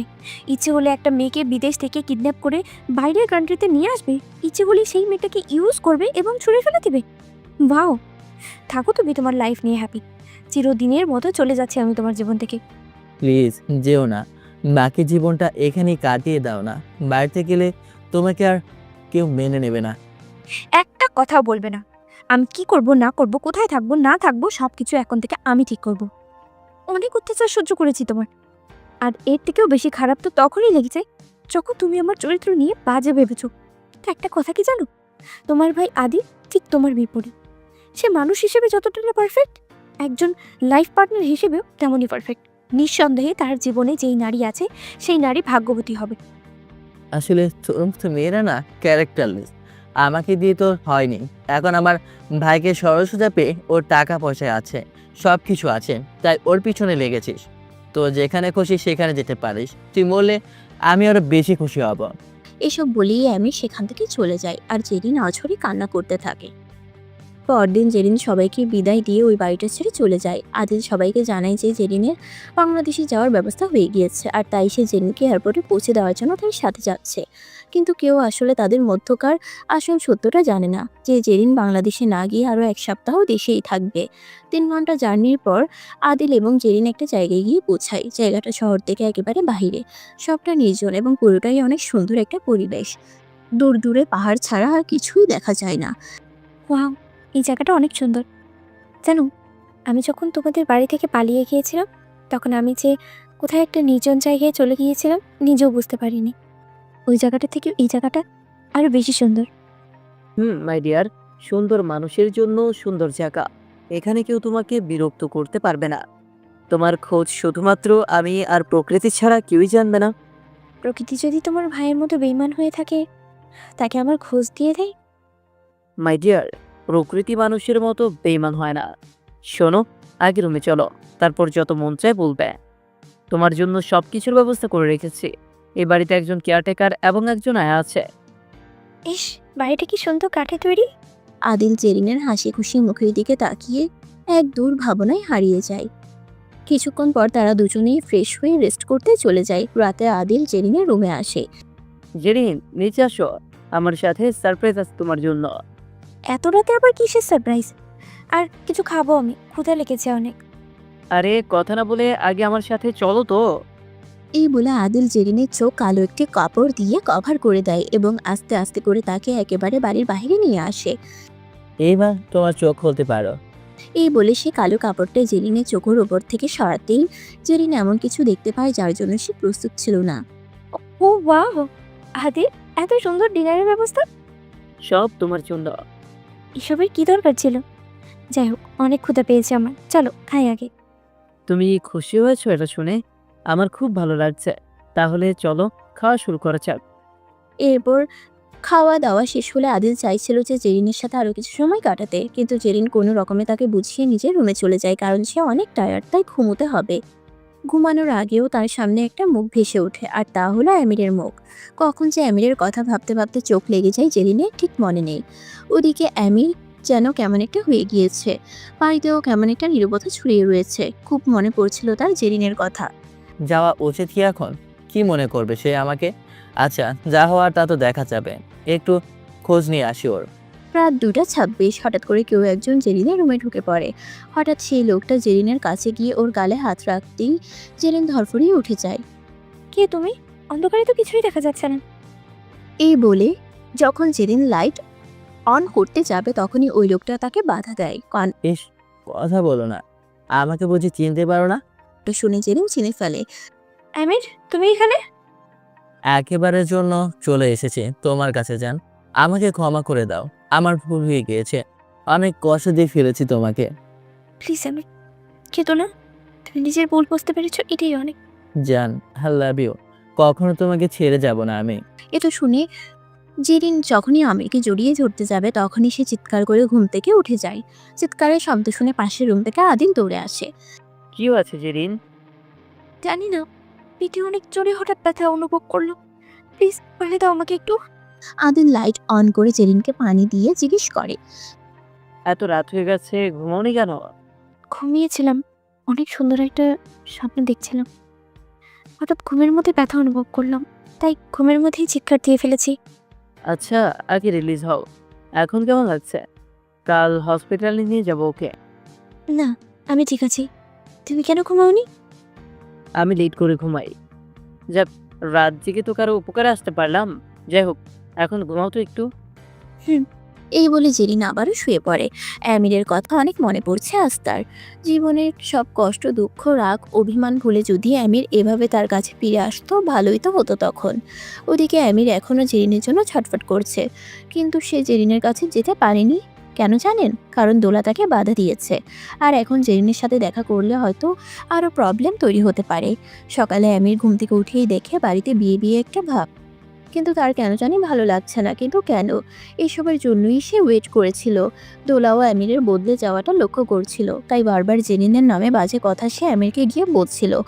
ছি, কেমন মেয়ে জেরি! এক ভাইয়ের সাথে রাত কাটিয়ে এখন আরেক ভাইকে ধরেছে। দোলা, চুপ। আজে বাজে কথা বলো না। যা সত্য তাই তো বললাম, আমার কি দোষ? হয়েছে। কিছুই হয়নি। আমাদের বিয়েটা একবার হলেই তারপর শান্তি পাবো আমি। অ্যামিরের এসব শুনতে ভালো লাগছিল না, তাই সে অফিসের জন্য চলে যায়।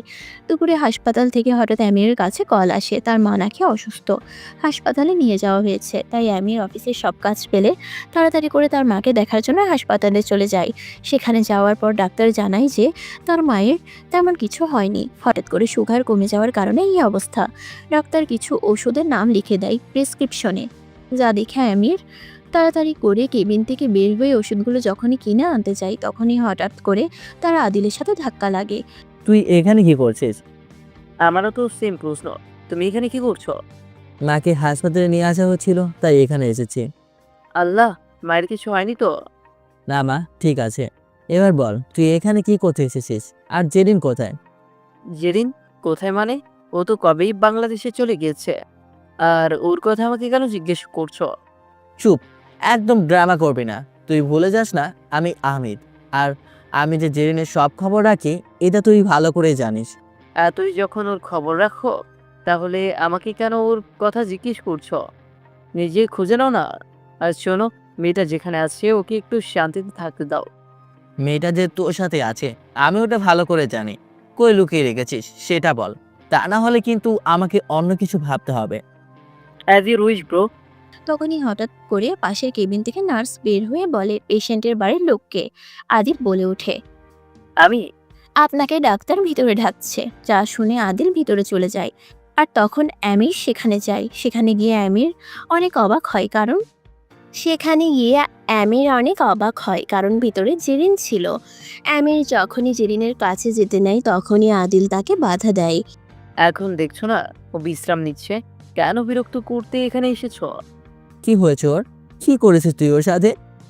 আমাকে কি নিজের মতো পেয়েছো নাকি? মেয়ে মানুষের গায়ে তো কাপুরুষরা হাত তোলে। বেশি ফলে ফেলেছিস না আদিল? দুই ভাইয়ের এমন ঝগড়ার কারণে ডাক্তার বিরক্ত হয়ে তাদেরকে বলে, আপনারা প্লিজ থামবেন। দেখছেন একজন পেশেন্ট এখানে রয়েছে, তারপরেও আপনারা আপনাদের মতো ঝগড়া করেই যাচ্ছেন। ঝগড়া যদি করতে মন চায় তাহলে বাইরে গিয়ে করেন। এটা শুনে আদিল ডাক্তারের কাছে ক্ষমা চায় এবং জিজ্ঞাসা করে জেরিনের কি হয়েছে। তখন ডাক্তার তাকে বলে, পেশেন্টের হাজবেন্ড শুধুমাত্র এখানে থাকবে, তার সাথে আমার কথা আছে। যা শুনে দুই ভাই একেবারে হতবাক হয়ে যায়, কারণ পেশেন্টের অর্থাৎ জেরিনের তো বিয়েই হয়নি। কিন্তু অ্যামের কিছু বলার আগেই আদিল তাকে বলে, তুমি চলে যাও, আমি থাকছি। বেশি বলে ফেলছিস না আদিল? তুই কে? জেরিনকে ভালোবাসি আমি থাকবে এখানে। কি ভালোবাসো? এত ভালোবাসো দেখি তো অন্য একটা মেয়েকে বিয়ে করার জন্য উঠে পড়ে লেগেছ। আপনারা তো ঝগড়া কেন করছেন? যা শুনে আবারও দুজন চুপ হয়ে যায়। আচ্ছা, দুজনে কি পেশেন্টের বাড়ির লোক? যে তাহলে তো ভালোই। আর ওনার হাজবেন্ড? আমি। বলুন কি বলবেন? এটা শুনে আদিলের মাথা পুরো গরম হয়ে যায়, কিন্তু সে নিজেকে কন্ট্রোল করছে। হঠাৎ তখনই জেরিন চোখ মেলে তাকায় এবং বলে, কি হয়েছে আমার? কি শোনা যান? আমির? চলে এসেছি। এই দেখো, আমি তোমার সামনে। আদিল কোথায়? এটা শুনে আমিরের মাথা তো ঠিকই গরম হয়, কিন্তু এখন সে এসবের মুডে নেই। শুনুন, আপনারা একটা খুশি সংবাদ আছে। Zerin is pregnant. এটা শুনে আমির কি বলবে কিছুই বুঝতে পারছিল না। তার সন্তান আসতে চলেছে, এর থেকে বড় কিছু কি আর করার। কিন্তু জেরিনের মুখে কোনো হাসি নেই। আর আদিলেরও সেম। জেরিনের মাথায় একটা জিনিসই ঘুরপাক খাচ্ছে, এই সন্তানের আসল বাবা কি তাকে আদেও মেনে নিবে? এই সন্তান পৃথিবীতে আসলে কি জবাব দিবে সে? বাবা ছাড়াই এর জন্ম। কি ভাবছেন আপনারা? সন্তান আসার কথা শুনে তো মানুষ পাগল হয়ে যায় খুশিতে, কিন্তু আপনারা তো। এটা শুনে আদিল বলে, আপনার মন চাইলে আপনি পাগল হন, আমাদের শখ নেই পাগল হওয়ার। জেরেনের সব কিছু ঠিক থাকলে বলুন, বাড়ি যাবো আমরা। জেরিন আমার সাথে যাবে। আজ থেকে ওই বাড়িতেই থাকবে সে। তুমি চাইলে সব হবে না তো। এসব শুনে জেরিন বলে ওঠে, ঠিকই তো, কি পরিচয় আপনার বাড়িতে থাকবো আমি? তাহলে এখন আদিলের সাথে কি পরিচয়ে থাকছো? তোমার মাইন্ড কি কখনো চেঞ্জ হবে না? ছি। শোনো জেরিন, অনেক কথা আছে তোমার সাথে। বাড়িতে যেতে হবে তোমাকে আমার সঙ্গে। হয় না এসব, সবকিছুর জন্য একটা পারফেক্ট সময়ের প্রয়োজন।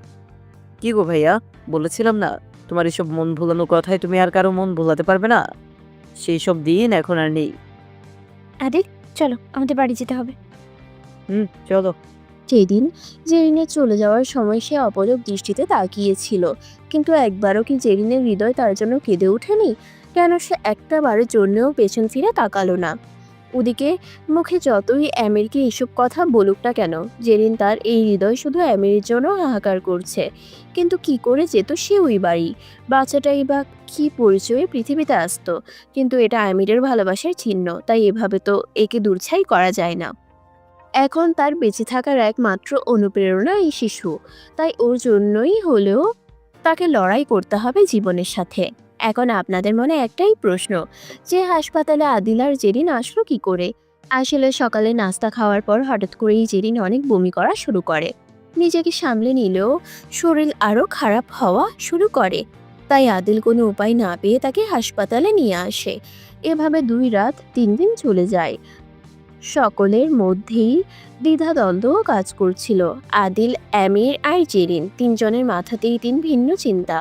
জেরিনের চিন্তা ভাবনা তো আপনারা জেনেই গেছেন, বাকি দুজনের ভাবনা না হয় পরে জানতে পারবেন।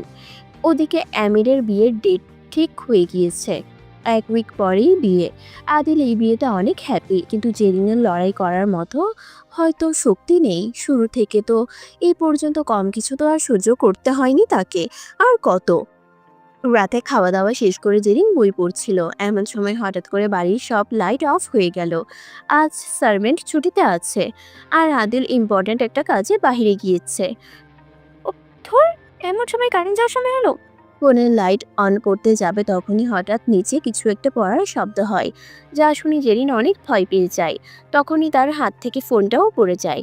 আস্তে আস্তে করে জেরিন নিচে যেতে লাগে। হঠাৎ করে কিছু একটা সুগন্ধ তার নাকে এসে লাগে। পারফিউমের মতো গন্ধ কি করে বেরোলো? তাহলে কি শেষমেশ চিনি ধরবে আমাকে? জেরিন আর কিছু না বলেই কান্না শুরু করে দেয়, কিন্তু হঠাৎ করেই কিছু একটা তাকে পেছন থেকে টান দেয়। ফলে জেরিন ওই জিনিসটার উপরে গিয়ে পড়ে। আল্লাহ বাঁচাও! কিন্তু যার উপরে জেরিন পড়ে গিয়েছে সে কোনো কথা না বলে জাস্ট জেরিনকে বলে উফ! আর এই বলেই একটা পকেট থেকে রুমাল বের করে জেরিনের মুখে ধরে। ব্যাস আর কি, জেরিন বেহুশ। জ্ঞান ফিরে আসার পর জেরিন চমকে উঠে, কারণ সে যে আবারও অ্যামিরের সাজানো জাহান্নামে উপস্থিত। ঠিক প্রথম দিনের মতো আবারও সেই নেশালো চাহনি আর ডেবিল হাসি দিয়ে জেরিনের ঠিক সামনের চেয়ারে বসে আছে অ্যামির। হাই বেবি গার্ল, এত ভয় পাচ্ছ কেন? হারিয়ে গেছো বুঝি? আপনি আমাকে এখানে কেন ধরে নিয়ে এসেছেন? রাগলে তোমাকে বেশ লাগে। আমার এমন মেয়ে পছন্দ, কিন্তু এখানে আনা এত ভয় কেন পাচ্ছ? তুমি না আমাকে ভালোবাসো? আমার বাচ্চার দোহাই লাগে, যেতে দিন দয়া করে আমাকে। কি করে যেতে দিয়ে যান? ওই বাচ্চার বাবা যে আমি। এত কিছু করার পরেও নিজেকে এই বাচ্চার বাবা বলতে লজ্জা করে না? Shut up! এখানে ন্যাকামি করার জন্য ডেকে আনিনি, এনেছি একটা বিশেষ কারণে।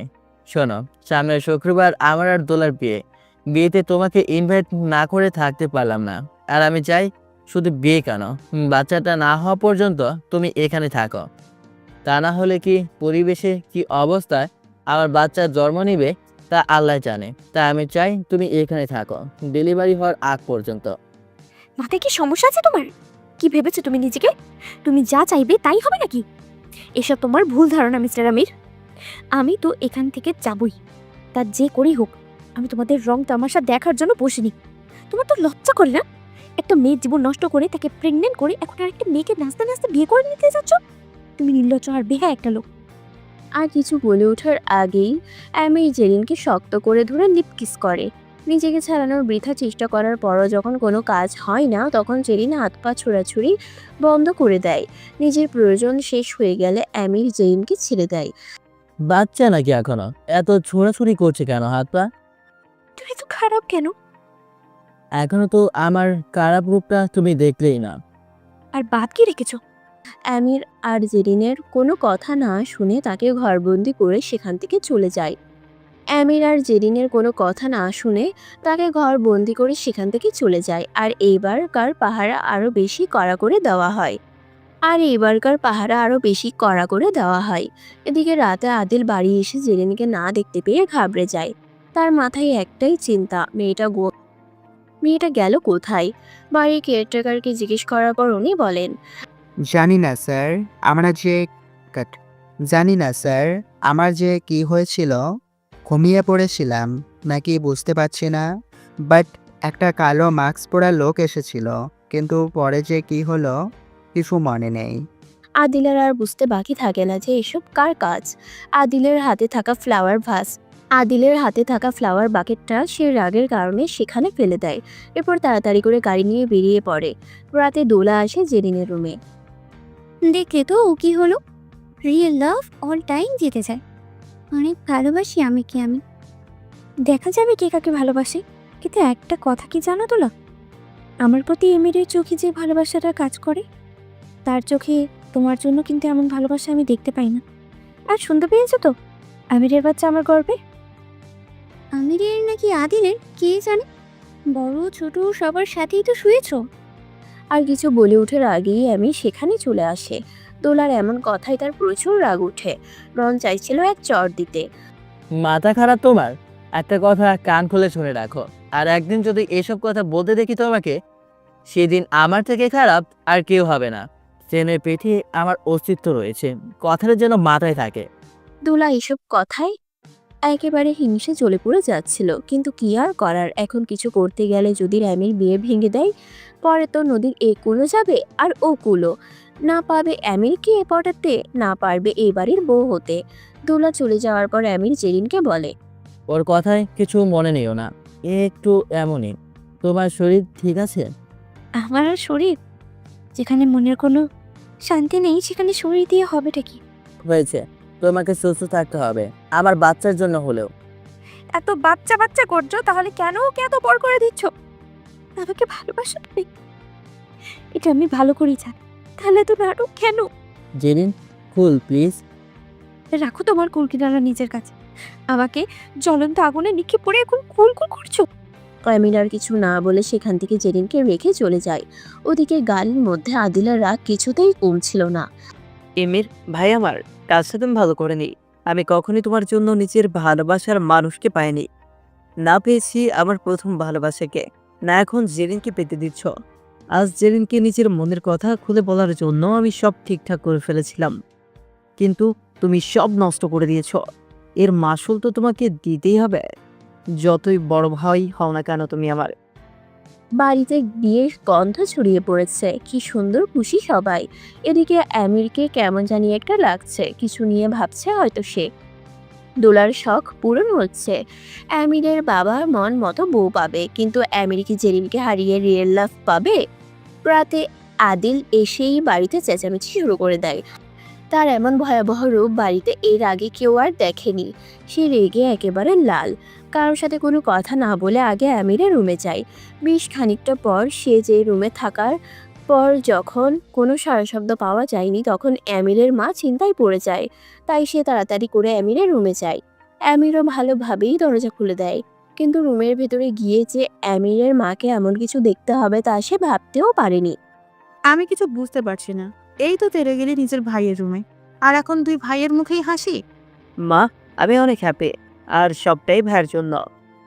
কি রে আমির, কি হয়েছে? আদিল কি বলছে? তেমন কিছু না মা, আমি তো একটা সিদ্ধান্ত নিয়েছি, শুধুমাত্র কিসের সিদ্ধান্ত? ফ্রাইডে দুটো বিয়ে হবে। মানে কি? মানেটা আমি বলছি মা, ভাইয়া শেষমেশ আমার ইচ্ছে পূরণ করছে। কি ইচ্ছে? ফ্রাইডে আমার আর জেরিনেরও বিয়ে হবে। কিন্তু এটা কি করে সম্ভব? কেন সম্ভব নয়? আমি জেরিনকে ভালোবাসি। কিন্তু ও তো প্রেগনেন্ট। হোক প্রেগনেন্ট, 10 বাচ্চার মা হলেও আমি ওকেই বিয়ে করব। মানুষ কি বলবে? যে মেয়ের সন্তানের বাবা বড় ভাই, সেই মেয়েকে শেষে ছোট ভাই বিয়ে করতে যাচ্ছে। এটা শুনে আমির তার মাকে বলে ওঠে, দেখো মা, কেউ জানে না যে জেরিন প্রেগনেন্ট, শুধুমাত্র বাড়ির লোক ছাড়া। আর জেরিনের সাথে আদিলের বিয়ে হয়, তাহলে তো জেরিন তার বাচ্চাকে সারা জীবনের জন্যই দেখতে পারবে, কারণ ওই বাচ্চা আমার। তাই ও হওয়ার পরপরই ওকে আমি জেরিনের কাছ থেকে নিয়ে নেব। বাট ওদের বিয়ে হলে জেরিন তার বাচ্চাকে সবসময় কাছে পাবে। আমির বাবা, আমি জানি না তোমার মাথায় কি চলছে, বাট প্লিজ এমন কিছু করো না যে কারো ক্ষতি হয়। ডোন্ট ওয়ারি মম, জেরিনকে সব জানিয়েছো? ও কি রাজি? এখনই জানাবো। বাট সে রাজি কিনা রাজি তাতে আমার কিছু যায় আসে না। আই ডোন্ট কেয়ার মম। ছেলের এমন কথায় আর কিছু বলার সাহস পান না আমিরের মা। মেয়েটার জন্য তার সত্যিই মায়া হচ্ছে। নিজের যদি তার কোনো মেয়ে হতো আর তার সাথে যদি এমন কিছু হতো, তাহলে কি এসব সে সহ্য করে নিত? আদিল যখন আমিরের সাথে যেতে নেয়, তখন আমির তাকে বলে, তুই থাক, আমি কথা বলে আসি। আমার কি যাওয়াটা দরকার না? না, নিজের রুমে যা। এই বলে আমির জেরিনের রুমের দিকে যেতে নাই। ওদিকে আদিল যখন নিজের রুমে যাচ্ছিল, তখনই হঠাৎ করে দোলা তার সামনে চলে আসে। আদিল তাকে এড়িয়ে যাওয়ার ট্রাই করে, কিন্তু দোলা পথ আটকায়। ও মা, কথা বলবে না বুঝি আমার সাথে? আর কত রাগ করে থাকবে? দোলা, তোমার সাথে কথা বলার একটু ইচ্ছে নেই আমার, কেন কেন? কারণ তুমি একটা ফালতু মেয়ে। ওই চুপ একদম।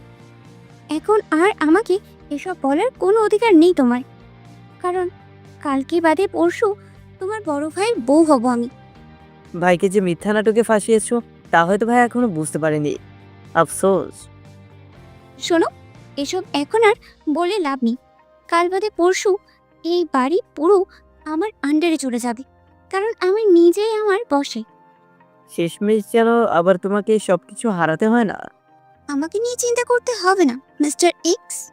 ভালোই হয়েছে চলে গিয়েছিলে আমার লাইফ থেকে, তা না হলে জেরিনকে কখনোই আমি পেতাম না।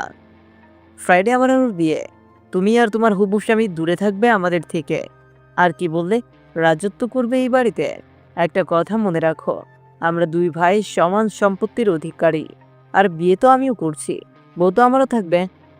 দেখো আমির, ভাইয়ের উপর প্রতিশোধ নিতে জেরিন না আবার তোমার খাবারে বিষ মিলিয়ে দেয়। দোলার গা জ্বলে যাচ্ছিল এইসব শুনে। সে আর এক মুহূর্ত দেরি না করে সেখান থেকে চলে যায়। কি ভাবছেন তাদের মাঝে এত কিসের শত্রুতা? আসলে আজ থেকে 4 বছর আগে আদিল আর দোলা একে অপরকে ভালোবাসতো, কিন্তু দোলা আস্তে আস্তে টাকার পাগল হয়ে ওঠে। পারিবারিকভাবে তার এবং আদিলদের পরিবারের মধ্যে ভালো সম্পর্ক থাকার কারণে একদিন অ্যামিনের সাথে দোলার বিয়ের প্রস্তাব করে দোলার বাবা। প্রথমে দোলা এসবের রাজি না হলেও পরে তার মাথায় আসে, যদি সে এই বাড়ির বড় বউ হতে পারে তাহলে সবকিছু তার হয়ে যাবে। আর তাই একদিন সে আদিলের সাথে তার 2 বছরের সম্পর্কের ইতি টানে। কিন্তু আমিরের মেয়েদের প্রতি ইন্টারেস্ট না থাকার কারণে দোলা কখনোই আমিরের কাছে আসতে পারেনি। ওদিকে প্রথম ভালোবাসার মানুষের এমন বেইমানির কারণে আদিলের মেয়েদের প্রতি ঘৃণা জন্মায়। সে কানাডায় চলে যায়। 2 বছর পরে যখন সে বাড়ি ফিরে আসে তখন সে জেরিনকে এই বাড়িতে দেখে। তারপর আর বাকি কাহিনী তো আপনারা জানেনই। এদিকে আমির জেরিনের রুমে গিয়ে দেখে সে একটা বড় ব্যাগ নিয়েছে, কিছু হয়তো প্যাক করবে। কি বাচ্চার মা, কই যাওয়া হচ্ছে? আমিরের গলা শুনে ভয়ে জেরিনের হাত থেকে ব্যাগটা পড়ে যায়। তুমি এখানে?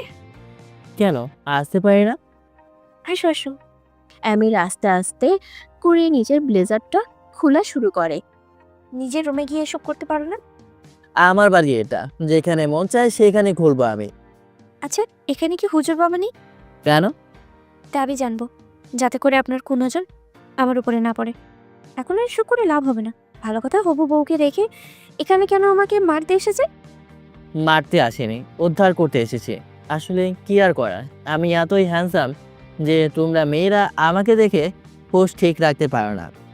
তোমাকে দেখলেই না। বেবি, উফ, আমি তোমাকে এখানে একটা কথা বলতে এসেছি।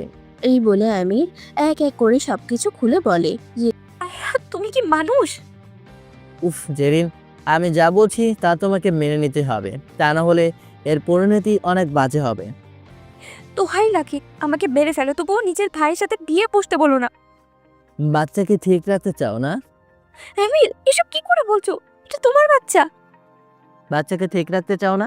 শোনো, এই একটা মাত্র উপায় নিজেকে কাছে পাওয়ার, তাহলে বাচ্চা হওয়ার পরে কিন্তু তোমাকে ওর থেকে আলাদা করে ফেলতে হবে।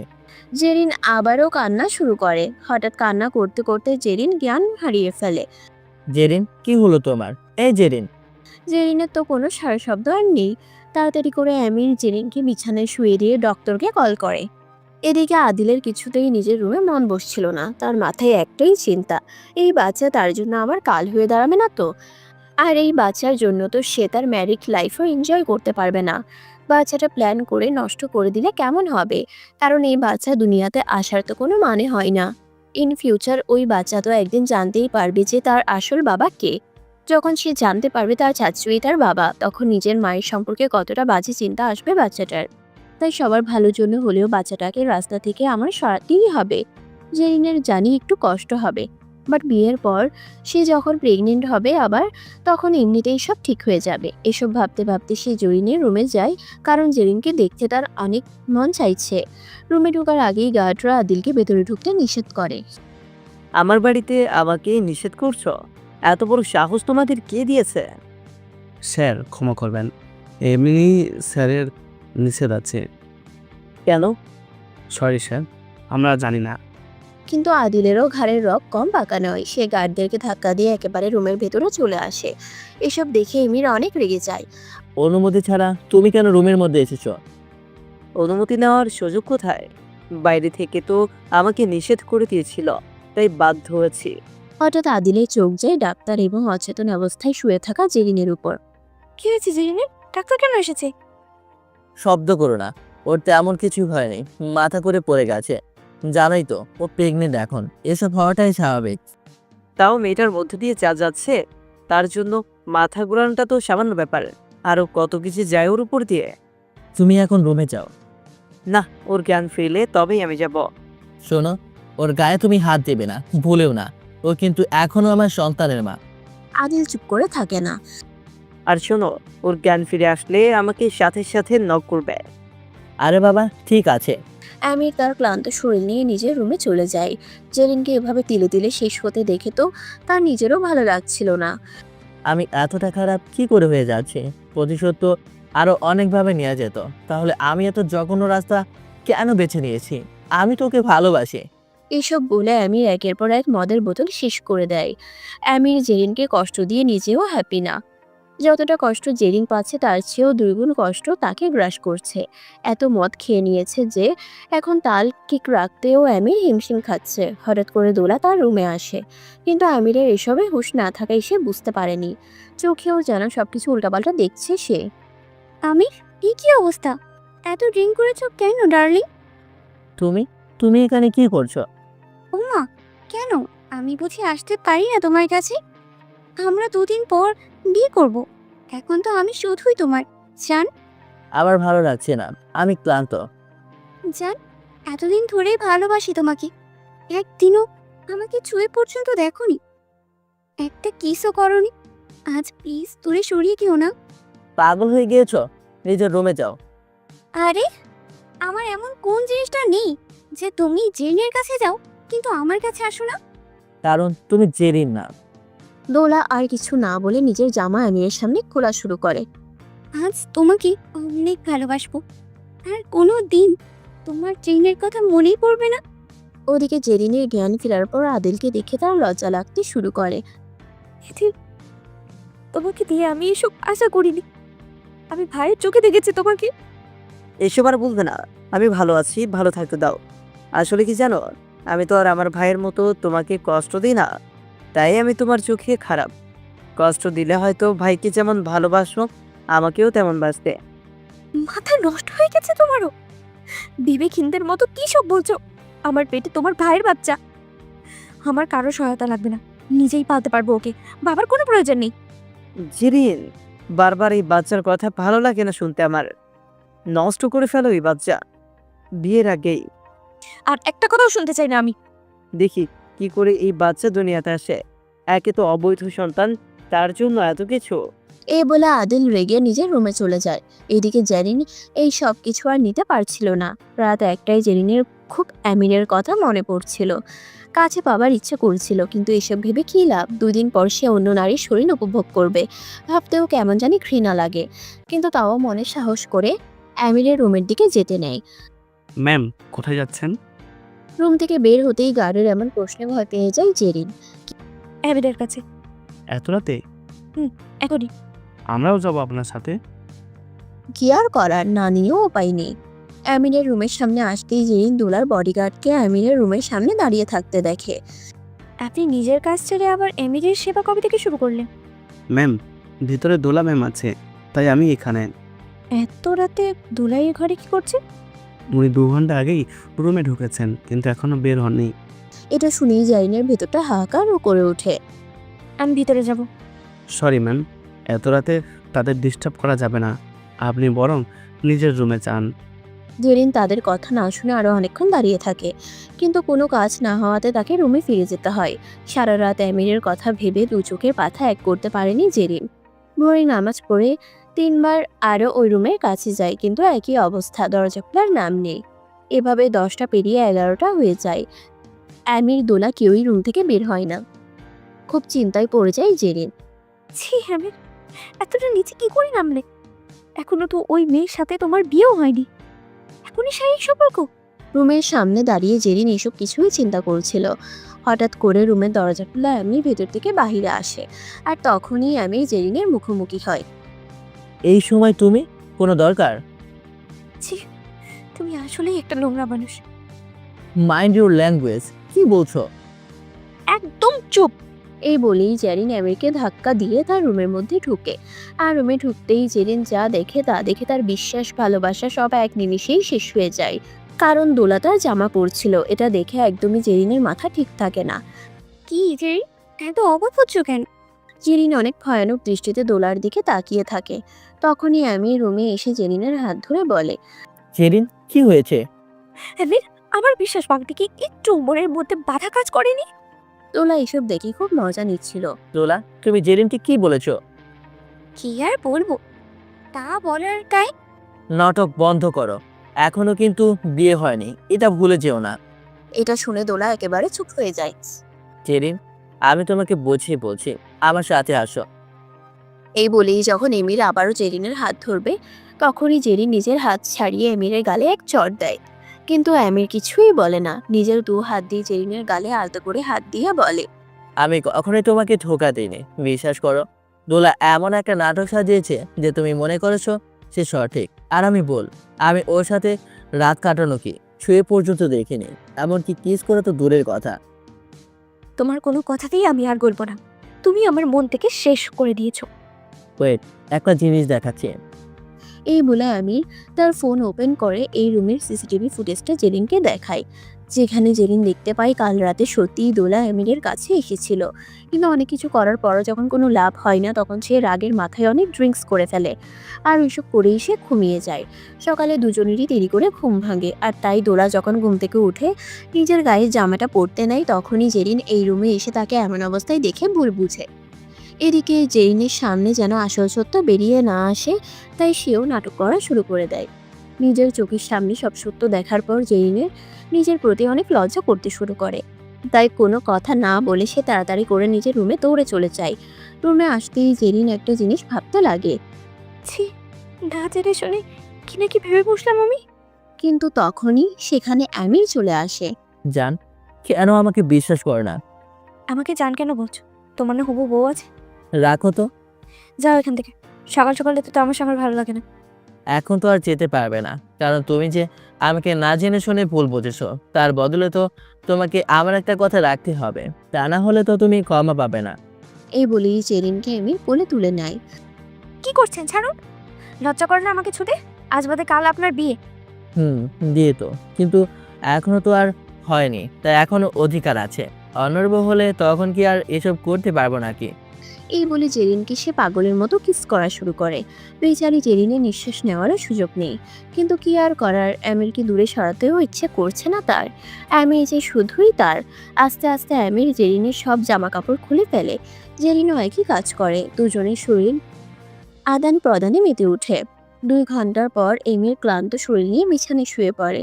জেরিন, একটা কথা কি জানো? ভাগ্যে যা আছে তাই হবে।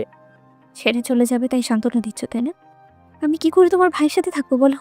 যে নারীকে তুমি ছুঁয়েছো, ভালোবেসেছো, তাকে যদি তোমার চোখের সামনে তোমার ভাই স্পর্শ করে, তখন কি তোমার একটুও খারাপ লাগবে না?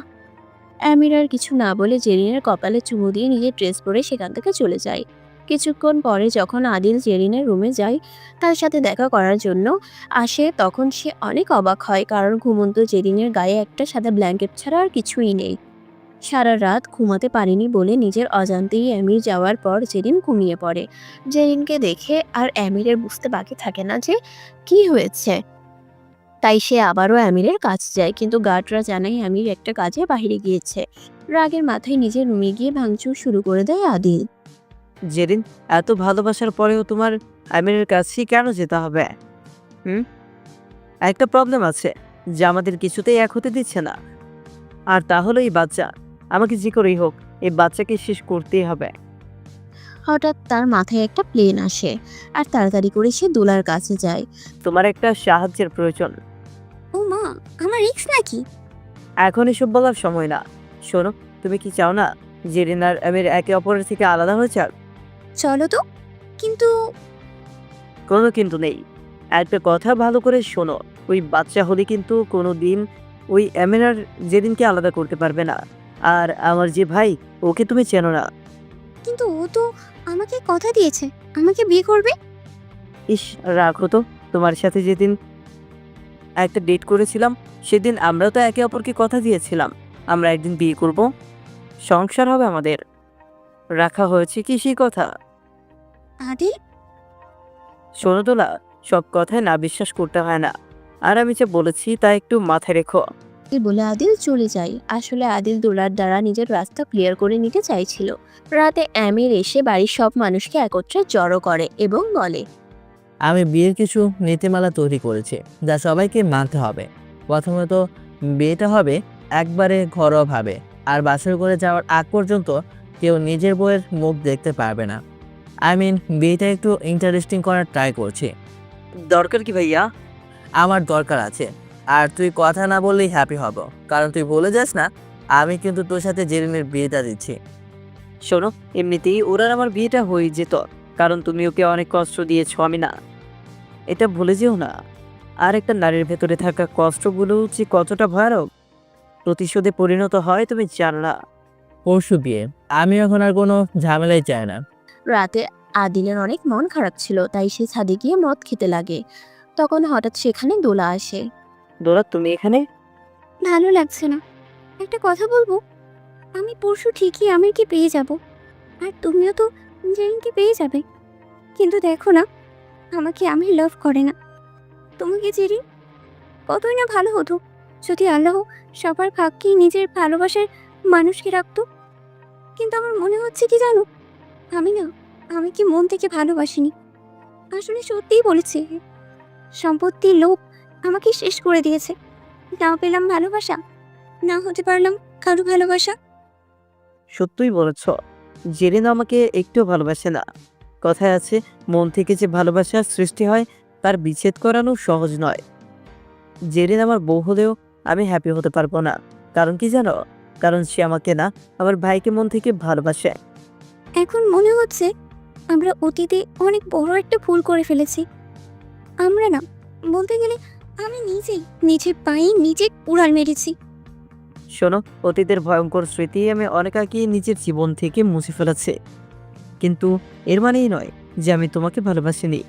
সত্যি আমি তোমাকে নিজের জীবনের থেকেও বেশি ভালোবাসতাম। কিন্তু এটা ভুলে যেও না, সেদিন তুমি নিজের ভুল স্বীকার না করে আমাদের সুন্দর সম্পর্কটাকে শেষ করে দিয়েছিলে।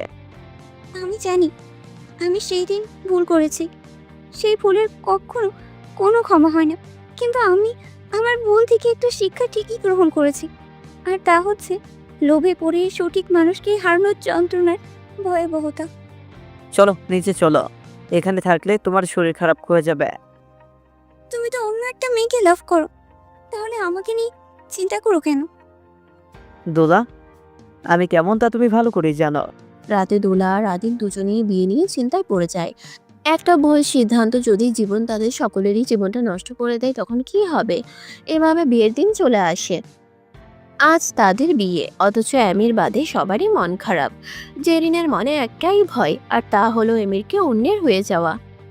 আর আদিল আর দোলা পড়ে আছে অতীতে করা ভুল নিয়ে। বিয়ের সময় জেরিন কিছুতেই কবুল বলতে চাইছিল না, কারণ সে এসব মেনে নিতে পারছিল না। কিন্তু আমির তাকে আগেই বাধ্য করেছিল, বাচ্চা হারানোর ভয় দেখিয়ে। কোনো রকমে তাদের বিয়ে ঠিকমতো হয়েই যায়। আজ রাতকে নিয়ে কত আশা, কত প্ল্যান ছিল আদিলের, কিন্তু এখন আর এইসব কিছুই হচ্ছে না। কারণ সে জানে জেরিন তাকে এমনিতেও মেনে নেয়নি। কেন জানি দোলার কথা খুব মনে পড়ছে। সব কি বদলে যাওয়া সম্ভব না? মনে হয় না এমন কিছু হবে। দুই ভাইয়ের বাসর ঘর অনেক সুন্দর করেই সাজানো হয়েছে। দুই ভাইয়ের রুমে তাদের দুই বউ, কারোরই মন ভালো নেই। কারোর চোখে অশ্রু আর কারো মনে কষ্ট। ওইদিকে আদিল বাসর ঘরে না গিয়ে ছাদে চলে যায়। কিরে ভাইয়া, তোর তো খুশির দিন আজ, তাহলে তুই এখানে কেন? তুইও তো আজ জেরিনকে পেয়েছিস, তাহলে তুই এখানে কেন? আমি কখনোই সুখী হতে পারবো না রে ভাই। জেরিন আমাকে না, তোমাকে ভালোবাসে, এটা আমি বুঝতে পেরে গিয়েছি। আমার জায়গায় তোমার থাকার কথা ছিল। আমি অনেক কিছু ভেবেছি এসব নিয়ে। এমন একটা মানুষকে নিজের করে পাওয়ার স্বপ্ন দেখা উচিতই না, যার সাথে সম্পর্ক তৈরি হওয়া সম্ভব না। শোন, এসব বলে লাভ হবে না। জেরিন একা বসে আছে, এখন তোর ওর ওপর একটা দায়িত্ব আছে, তুমি ভুলে যাস না। আর শোন, তুই একটা কাজ কর, এই মাস্কটা পরে নিজের রুমে যা। ও একটা কথা শোন, তুই একটু আমার রুমে যা আগে। তোর রুমে কেন? আরে দোলার কি যেন একটা ইম্পর্টেন্ট কথা ছিল তোর সাথে, কথাটা অনেক দরকারি, তাই তুই তাড়াতাড়ি করে আগে কথাটা শুনে আয়। আমি এখানে আছি, তোর কথা শেষ হলে আমি রুমে যাব। যা শুনে আদিল সেখান থেকে চলে যায়। অন্যদিকে আমি নিজের রুমে গিয়ে আদিলের রুমে ঢোকে। রুমের দরজা খোলার শব্দ পেতেই জেরিনের ভয়ে দম বন্ধ হয়ে যায়। আমি জেরিনের ভয় দেখে মুচকি হাসি দেয়, কিন্তু চোখ তুলে তাকাতেই জেরিন অনেক অবাক হয়ে যায়। আপনি এখানে? এখানে মানে? বাসের কোথায় এসেছি তোমার সাথে। ছোট বউয়ের বউকে এসব বলতে লজ্জা করে না? কিসের লজ্জা? কিসের লজ্জা মানে? এত মানে টানে বুঝি না, শাড়ি খোলো। মাথা নষ্ট তোমার? নিজের বউয়ের কাছে যাও। তুমি খুলবে নাকি আমি? কাছে আসবে না। আমি আদিলকে ভালোবাসি না, এটা যেমন সত্য তেমনি আমি নিজের স্বামীর সাথে বেইমানিও করতে পারবো না। ওলে বাবা, অনেক ভালোবাসে নাকি তোমার প্রাণপ্রিয় স্বামীকে? জেরিন আর কিছু বলার আগেই টান দিয়ে আমিরকে জেরিন ধরে ফেলে আর পাগলের মতো কিস করা শুরু করে। শোনো বেবি, তুমি শুধু আমার অধিকার একমাত্র তোমাকে ছোঁয়ার। এই বলে সে এক এক করে জোর করে জেরিনের গায়ের শাড়ি খুলে ফেলে আর তারপর সে নিজের হাতে ছোঁয়ায় জেরিনকে পাগল করে দিতে শুরু করে। কিন্তু জেরিন বারবার তাকে বাধা দিচ্ছিল, যা তার একটুও পছন্দ হচ্ছিল না। তাই সে জেরিনকে ধাক্কা দিয়ে বলে, নে শাড়িটা পরে ফার্স্ট নিচে আয়, প্রশ্ন শুনতে চেয়েছি। ভয়ে জেরিন বলে। আমি আসছি, তুমি যাও। কিন্তু তার মাথার মধ্যেও একটাই প্রশ্ন, যে মানুষটা একটু আগে তার সাথে শারীরিক সম্পর্কে জড়ানোর জন্য এত কিছু করছিল, সে কি করে এখন এমন আচরণ করতে পারে। কিছুক্ষণ পর নিচে গিয়ে দেখে তার আগেই সেখানে আমিরের বাবা মা, আমির, দোলা, বর আদিল সকলেই উপস্থিত। মনের মধ্যে একটা ভয় কাজ করছিল তার, না জানি এবার আমির আদেশ দেয় হল রুমেই বাসর করবে। ছেলেটাকে দিয়ে তার 2 পয়সার বিশ্বাস নেই। এখানে কেন সবাই? ঠিকই ভাইয়া, আমরা এখানে কেন এত রাতে এসেছি? দোলা বললো তুমি নাকি ডেকেছো, বুঝি না। এর কাছে বললে বলে ওর কাছে যাও, আবার ওর কাছে গেলেও বলে আমার কাছে আসো। শোনো, আমি অনেক ইম্পর্টেন্ট একটা কথা বলবো, বিশেষ করে তুই আর জেনে মন দিয়ে শোন। আগে তুই আমাকে অ্যান্স দে, তুই কি সত্যিই জেনের সাথে থাকতে চাস? কেউ কিছু বলবে না, সবটা তোর উপর নির্ভর করছে। আমি সত্যিই থাকতে চেয়েছিলাম, কিন্তু জেরিন তো আমাকে ভালোবাসে না। তুমি কি ভালোবাসো আমাকে জেরিন? কখনোই না, কারণ আমি আমিরকে ভালোবেসেছি আর সারা জীবন ওকেই ভালোবাসবো, যতই তুমি আমার স্বামী হও না কেন। আমি বাধ্য হয়ে এই বিয়েটা করেছি, বুঝতে পেরেছো? কিন্তু কি আর করার, আমরা এখন একে অপরের জীবন সঙ্গী। হয়েছে, থামো তোমরা সবাই। যদি সবকিছু ঠিক হয়ে যায় তখন কি করবি তুই? এটা শুনে দোলা বলে ওঠে, যদি এই প্রশ্ন আমাকে করা হয় তাহলে আমি আদিলকেই বেছে নেব, কারণ মনে হয় না আমির আর আমার মধ্যে ভালোবাসা আছে, আর হওয়াটাও সম্ভব না। কারণ কি জানো, সে সারাটা জীবন আমাকে নিজের ভাইয়ের বউয়ের জায়গায় রেখেছে। যাক, এত না ঘুরিয়ে বলে দেওয়া যাক, আসলে সবার বিয়ে তো ঠিকই হয়েছে, কিন্তু একটাও বিয়ে সত্যি না। মানে কি ভাইয়া?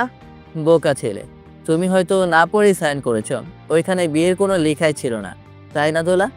এটা শুনে দোলা এসে বলে, এটা সত্যি কথা, আর এসব কিছু আমি আগে থেকেই জানতাম। মানে কি দোলা? জেরিন আর আদিলের মুখে একই প্রশ্ন। এটা আসলে কয়েকদিন আগে দোলা আমার কাছে এসেছিল, সে নিজে থেকেই বলে এই বিয়ে সে করতে চায় না, আর এসবের মূল কারণ হচ্ছে সে নিজের ভুল বুঝতে পেরেছিল। সে চায়নি একটা মানুষকে ঠকিয়ে অন্য একটা মানুষকে এভাবে বিয়ে করতে, এতে করে কারো জীবনে সুখ আসবে না। আর সে আমাকে বারবার একটা রিকোয়েস্ট করেছিল, আদিল যেন আমাকে নিজের লাইফে আবার একসেপ্ট করে নেয়, হয়তোবা সেটাই আমার জন্য বেস্ট অপশন হবে। আর সেদিন আমার মাথায় একটা প্ল্যান আসে। আসলে আমি আগে থেকে চেয়েছিলাম যেন কোনো একটা কিছু পরে সেদিন থেকে প্রতিশোধ নেওয়া যাক, আর তাই তাকে কষ্ট দেওয়ার জন্য শুধুমাত্র আমি দোলার সাথে বিয়ে করতে রাজি হয়ে গিয়েছিলাম। কিন্তু আমি নিজেও তোমাকে একদমই পছন্দ করি না, তাকে সবসময় নিজের বোনের চোখে দেখতাম। তাই আমি দোলাকে বলি, তুমি যদি আদিলকে নিজের লাইফে ফিরে পেতে চাও তাহলে আমার কথা মতো কাজ করতে হবে। সে কোনো দ্বিধাবোধ করেনি, আর তারপর থেকে আমাদের প্ল্যান অনুযায়ী কাজ শুরু হয়ে যায়। এত তাড়াতাড়ি যে বিয়েটা করে ফেলবো এসব আমার মাথায় আগে আসেনি, কিন্তু আমি শুধুমাত্র একটা জিনিসই জানতে চেয়েছিলাম, আদৌ কি আদিল এবং জেরিন নিজেদের রিয়েল ভালোবাসার মানুষকে বুঝতে পারে কিনা। কিন্তু আমি ভাবতে পারিনি যে জেরিনকে শুধুমাত্র আদিল আবেগ দিয়ে বিয়ে করতে চেয়েছিল। আমি আদিলকে নিজের জায়গায় কল্পনা করি, যেমন আমি রাগের মাথায় দোলাকে বিয়ে করার সিদ্ধান্ত গ্রহণ করেছি, তেমনি আদিলও দোলাকে দেখানোর জন্য জেরিনকে বিয়ে করার মতো পরিস্থিতিতে চলে এসেছিল। তার মানে এমনি আবার বিয়ে মিথ্যে, তাই না? শুনে জেরিন খুশিতে কান্না করে দেয়। ম্যাডাম, তুমি কি করে ভাবলে আমি তোমার জায়গায় অন্য কাউকে বসাবো? এটা কখনো সম্ভব না। আমি তো দেখতে চেয়েছিলাম আসলে তুমি আমাকে ভালোবাসো কিনা। কোনো কথা দিয়ে তোমার সাথে একটা মানুষকে তো কতভাবে পরীক্ষা করা যায়, এত বিচ্ছিরি জঘন্য উপায় কেন বেছে নিলে তুমি? হয়েছে, আমার উপর আর রাগ করে থেকো না। এমনিতেও এটা আমাদের রাগ করার সময় না। আর শোনো, কাল তোমার আর আমার সুন্দরভাবে আয়োজন সহকারে বিয়ে হবে। আর আরেকটা কথা কি জানো, বাবা কিন্তু এই বিষয় সম্পর্কে জানতো, কিন্তু তারাও তোমাকে বুঝতে দেয়নি। এটা শুনে আদিল এবং জেরিন দুজনেই তাদের বাবা মায়ের দিকে অবাক জিনিসের তাকায়, আর বাবা মা তাদের দিকে তাকিয়ে মুচকি হাসি দেয়। তখন দোলা বলে ওঠে, সবার তো সব কিছু ঠিক হয়ে গেল, আটকা পড়ে আছি আমি আর আদিল, আমাদের কি কিছুই হবে না? এটা শুনে তাদের মা বলে, শোনো, এটা সম্পূর্ণ তোমার এবং আদিলের বিষয়। তোমরা যদি নিজেদের মাঝের সকল ঝামেলা ভুলে গিয়ে আবারও এক হতে চাও, তাতে আমাদের কোনো আপত্তি নেই। আমরা সাদরে তোমাদেরকে গ্রহণ করে নিব। কিন্তু একটা কথা সারা জীবন মনে রাখবে, যে কোনো পরিস্থিতি আসুক না কেন, জীবনেও নিজের ভালোবাসার মানুষের হাত ছাড়া যাবে না। আজ না হয় তোমার লাইফের সব ভুল ঠিক হয়ে গিয়েছে, কিন্তু পরবর্তীতে তো এমনটা নাও হতে পারে। এটা শুনে দোলা অনেক লজ্জা বোধ করে, কারণ সবকিছু তো তার লোভের কারণেই হয়েছিল। সরি জেরিন, তোমাকে আমি অনেক কষ্ট দিয়ে ফেলেছি। আমাকে পারলে ক্ষমা করে দিও। আসলে ভাইয়া ঠিকই বলেছিল, ভালোবাসার মানুষ যখন কষ্ট দেয় তখন একটা মানুষ রাগের মাথায় যে কোনো সিচুয়েশন না বুঝেই সিদ্ধান্ত নিয়ে নেয়। তাও তো ভালো, আমাকে আর পস্তাতে হয়নি।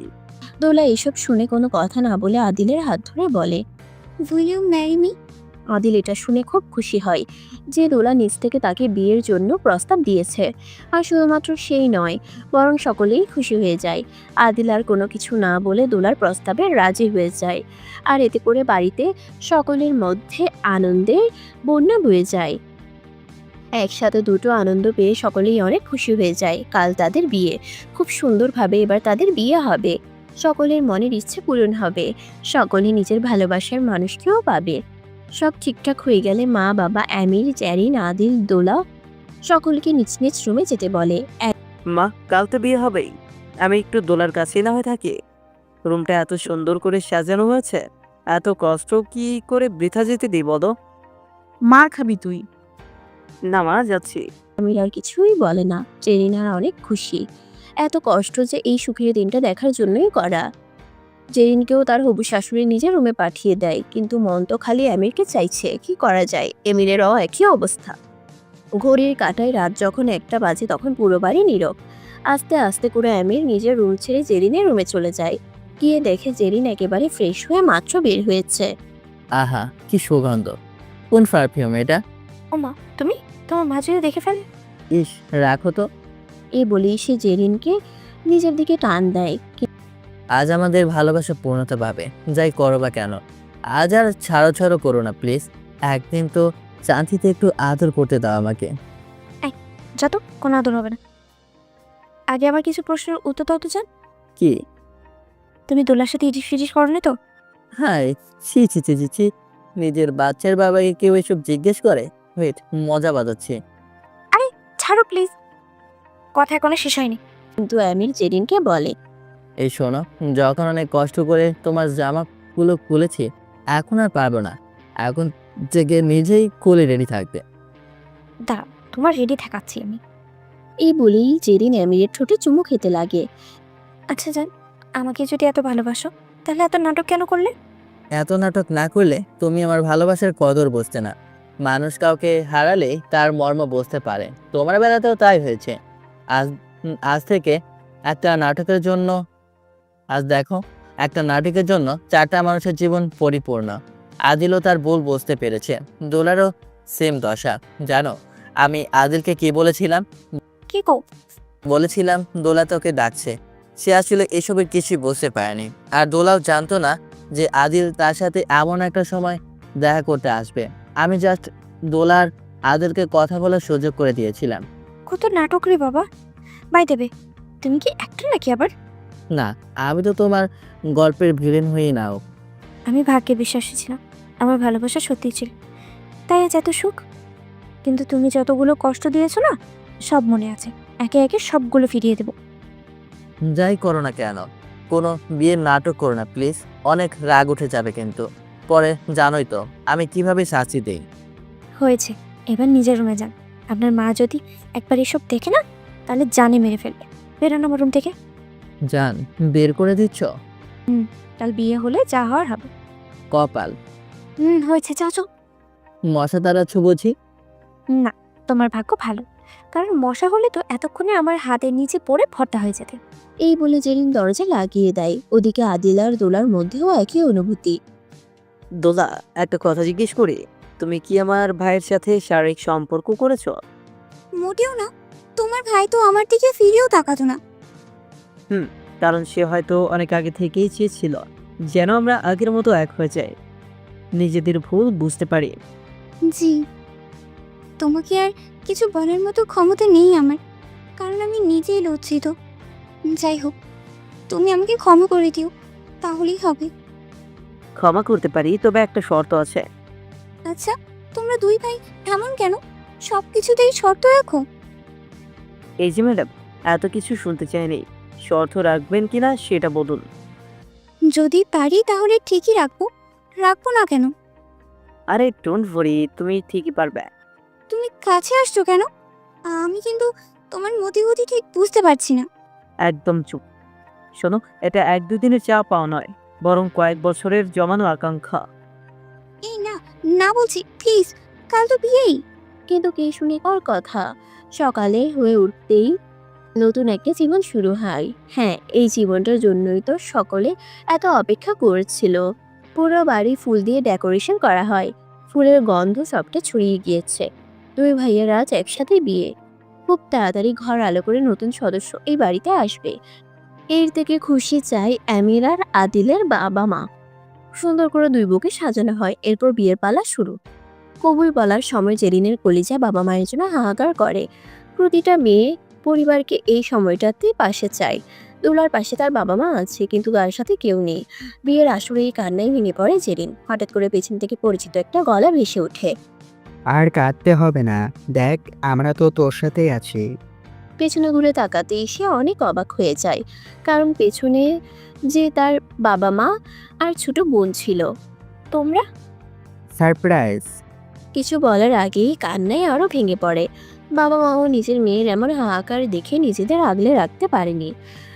এইসব দেখে আমিরের মা বলে, এই যে সবাই কাঁদলে কি করে হয়, তাও এমন একটা খুশির মুহূর্তে। সব কিছু পরে হবে, আগে বিয়েটা তো হয়ে যাক একবার।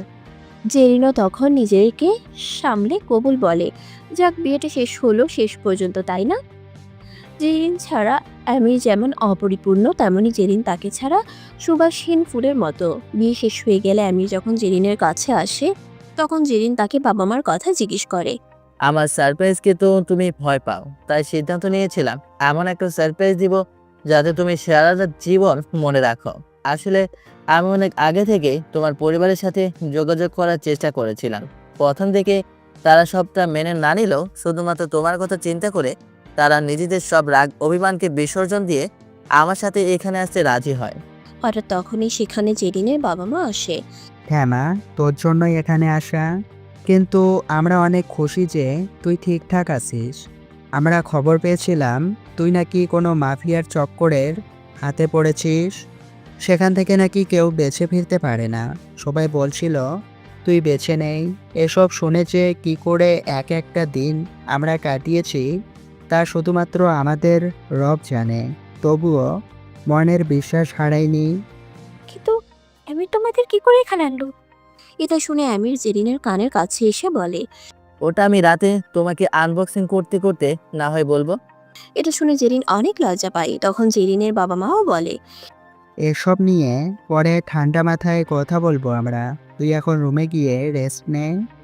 আমির জেরিনের হাত ধরে তাকে রুমে নিয়ে আসে। বউ, যা রেস্ট করার এখনই করে নাও, আজ রাতে কিন্তু কোনো ঘুম নেই। দেখবো নি, বাট তুমি কোথায় যাও? একটু পরে তো আমার লাইফে অন্য কারো শাসন চলবে, তাই যতটা হাতে সময় আছে একটু চিল করে নেই। জেরিন আর কিছু না বলে মুচকে হাসি দিয়ে দরজা বন্ধ করে দেয়। ওয়াশরুম থেকে ফ্রেশ হয়ে একেবারে রেড কালারের নাইটিটা পরে বের হয়। আমার রেড স্ট্রবেরি। ওমো, তুমি এসে পড়েছো? আমার রেড স্ট্রবেরি। চিন্তা করে দেখলাম সুন্দরীর কাছে বন্দি হলে কোনো প্রবলেম নেই। তাই বুঝি? এই বলেই জেরিনকে এক টানে নিজের কাছে নিয়ে আসে। জেরিনের নিঃশ্বাসের শব্দ আমিরকে আরো পাগল করে তুলছিল। আমির জেরিনকে শক্ত করে ধরে পাগলের মতো কিস করা শুরু করে। আমিরের ঠোঁটের ছোঁয়া জেরিনের ঠোঁট ছাড়িয়ে সারা শরীরে ছড়িয়ে পড়ে। শুধু ঠোঁট নয়, হাত দুটোও চলছে পোশাক খোলায়। এক সময় আমির জেরিনকে বিছানায় শুয়ে দেয়, এরপর আলমারি থেকে কিছু একটা বের করে। মনে আছে এগুলোর কথা? থাকবে না কেন? আজ আমি পরিপূর্ণ তৃপ্তি গ্রহণ করব তোমার। এই বলেই সে আগের মতো জেরিনের হাত হ্যান্ডকাফ দিয়ে আটকে দেয়, আর তারপর পা দুটো টেলিস্কোপিক টিউব দিয়ে। আর আর জেরিন বাধা দিচ্ছে না, বরং নিজেও ভালোবাসার স্বাদ গ্রহণ করে যাচ্ছে।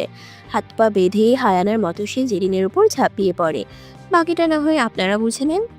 এভাবেই 2টা দিন চলে যায়। এখন জেরিন জানে যে কিভাবে তার বাবা মাকে এখানে এনেছে আমির। আসলে জেরিন যখন রাগ করে এই বাড়ি ছেড়ে চলে গিয়েছিল, তখন আমির তাকে তেমনভাবে বাধা দেয়নি। তার একটাই কারণ, আর সেটা হচ্ছে সে বাংলাদেশ গিয়ে জেরিনের বাবা মায়ের সাথে গোপনে কথা বলবে দেখে। জেরিন চলে যাওয়ার পর আমির ঠিক তাই করে।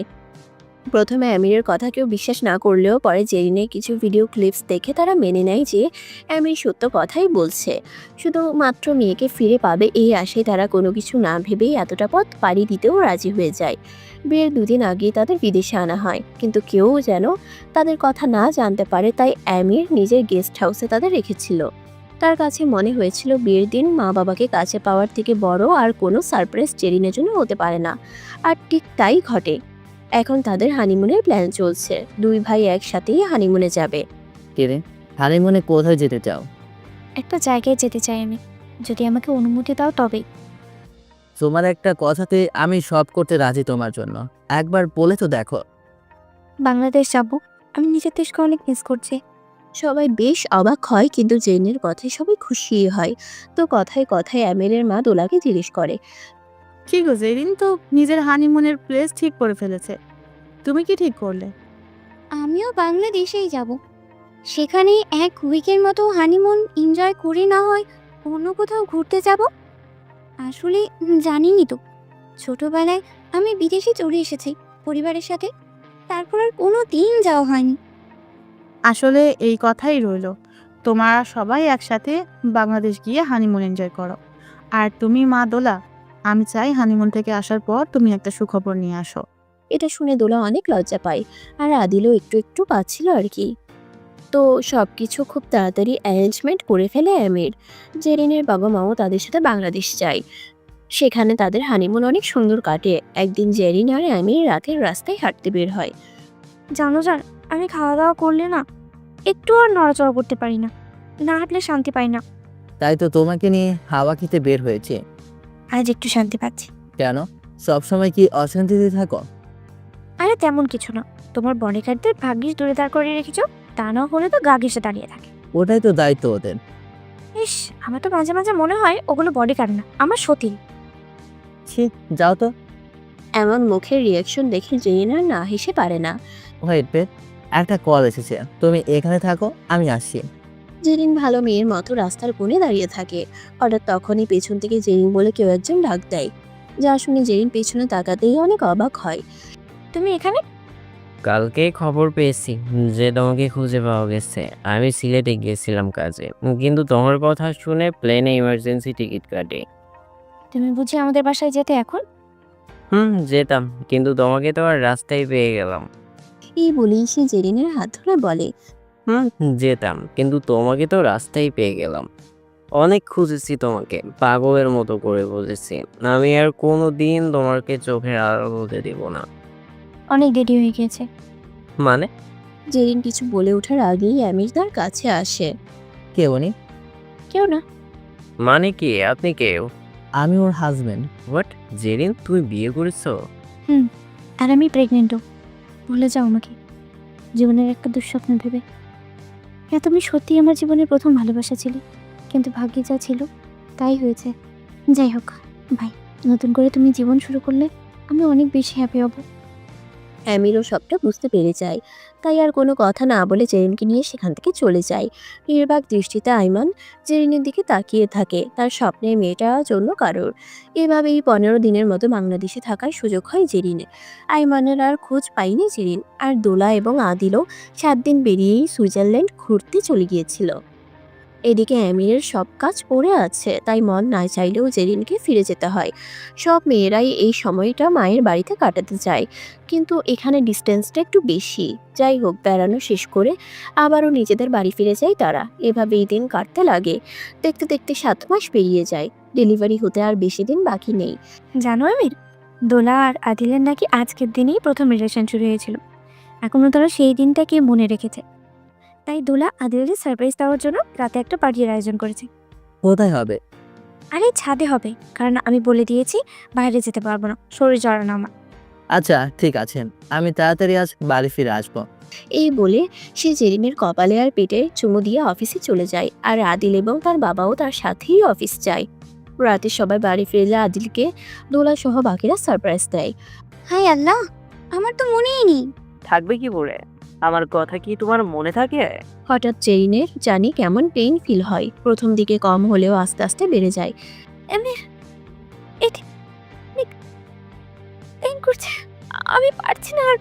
তাড়াতাড়ি করে জেরিনকে হাসপাতালে নিয়ে যাওয়া হয়। সকলের মাথায় টেনশন, কারণ জেরিনের ডেলিভারি পেইন শুরু হয়েছিল, আর তাই তাকে ওটিতে নিয়ে যাওয়া হয়। ঘন্টার পর ঘন্টা বাইরে ওয়েট করার পর একসময় ভেতর থেকে ডাক্তার বেরিয়ে আসে। কংগ্রেচুলেশন মিস্টার এমির, আপনার ফুটফুটে একটা মেয়ে হয়েছে।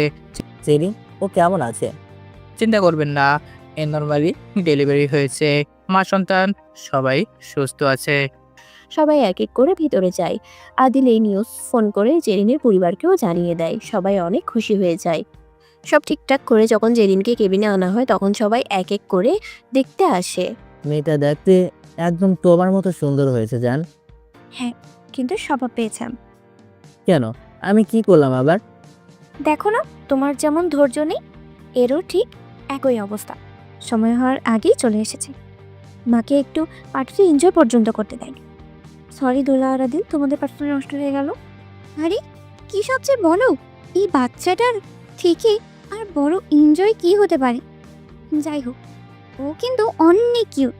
ইস, আমার তো ওকে ছেড়ে যেতে ইচ্ছেই করছে না। কি আদিল, তুমি চুপ করে আছো কেন? না, তেমন কিছু হয়নি। চাচ্চু ভাইয়ের ফিলিংসটাই আলাদা। মনে মনে আদিল অনেক গিল্টি ফিল হচ্ছে। কি করে একদিন সেই নিষ্পাপ শিশুকে মেরে ফেলার কথা মুখে এনেছিল। হঠাৎ করে দোলা আদিলের হাত ধরে বলে, সবাই যেহেতু এখানে আছে, তাহলে তোমাকে আরেকটা সারপ্রাইজ তো দেয়াই যায়। মানে আবার কিসের সারপ্রাইজ দিবে? এই বলে সে প্রেগনেন্টের নিউজটা আদিলের হাতে দেয়। সবাই যেমন অনেক বেশি খুশি হয়, তেমনি অনেক বেশি অবাকও হয়। আল্লাহ, আজ থেকে শুধু হ্যাপি আর হ্যাপি নিউজ আসছে। আমার ছেলে, নাতনি আর বৌমাদের উপর যেন কারো নজর না রাখে। হঠাৎ করেই জেরিনের ফোনে একটা ভিডিও কল আসে। ফোনটা আমিরের কাছে ছিল। হ্যালো। তুমি আয়মান না? জি, একটু আগেই গুড নিউজটা পেলাম। শুভেচ্ছা তোমাকে। থ্যাঙ্কস। ফোনটা কি জেরিনের কাছে দেওয়া যাবে? আমির ফোনটা জেরিনের কাছে দিতেই আয়মান তাকে বলে, তুমি এভাবে সবসময় সুখী হও। আর একটা খবর দেওয়ার আছে তোমাকে। আমার সামনের সপ্তাহে বিয়ে। বিয়েতে তুমি থাকলে অনেক খুশি হতাম, কিন্তু আমি জানি তোমার শরীরের কন্ডিশন এখন ভালো নেই। শুনে অনেক খুশি হলাম তুমি বিয়ে করেছ। কারোর জন্য কারোর জীবনকে থামিয়ে রাখা উচিত না। আর আমার মেয়ের জন্য দোয়া করবে। কথা বলা শেষ হয়ে গেলে আমির সবার সামনে জেরিনকে বলে, আজ আমাদের জীবনের পূর্ণতা লাভ করেছে। ঘর আলো করে মেয়ে এসেছে। এখন মনে হচ্ছে জীবনে আর কোনো কিছু চাওয়া পাওয়ার নেই। সব পেয়ে গিয়েছি আমি। জীবনের শেষ মুহূর্ত পর্যন্ত আমি তোমাদের দুজনের পাশে সবসময় থাকবো। এই বলে সে জেরিনার নিজের মেয়ের কপালে চুমু দেয়। সবাই এতে অনেক খুশি হয়। হ্যাঁ, এভাবেই সেই দিনের সেই টক্সিক লাভারটা আজ জেরিনের জীবনের সবচেয়ে গুরুত্বপূর্ণ মানুষের তালিকায় অন্যতম হয়ে দাঁড়িয়েছে। এভাবেই তারা নিজেদের জীবনের গল্প চালিয়ে যাবে। তাদের মেয়ের সুন্দর একটা নাম রাখবে। একদিন দোলা আর আদিলের ঘরেও কোনো এক অতিথি আসবে। কারো লাইফ থেমে থাকবে না। হয়তো এভাবেই তাদের সকলের ভালোবাসা দিন দিন বৃদ্ধি পাবে। মোরওভার, এত ঝামেলার পরও যে তারা দুজন এক হতে পেরেছি, সেটাই অনেক। কথায় আছে না, কাউকে মন থেকে চাইলে তাকে একদিন না একদিন ঠিকই পাওয়া যায়। যদিও ভাগ্যটা অনেক বেশি গুরুত্বপূর্ণ। যাই হোক, এভাবেই আমির অ্যান্ড জেরিনের লাভ স্টোরির হ্যাপি এন্ডিং হয়। সমাপ্ত। আজকের জন্য এই পর্যন্তই। আবার দেখা হবে নতুন কোনো গল্পে। সেই পর্যন্ত সবাই ভালো থাকবেন এবং সুস্থ থাকবেন। আল্লাহ হাফেজ।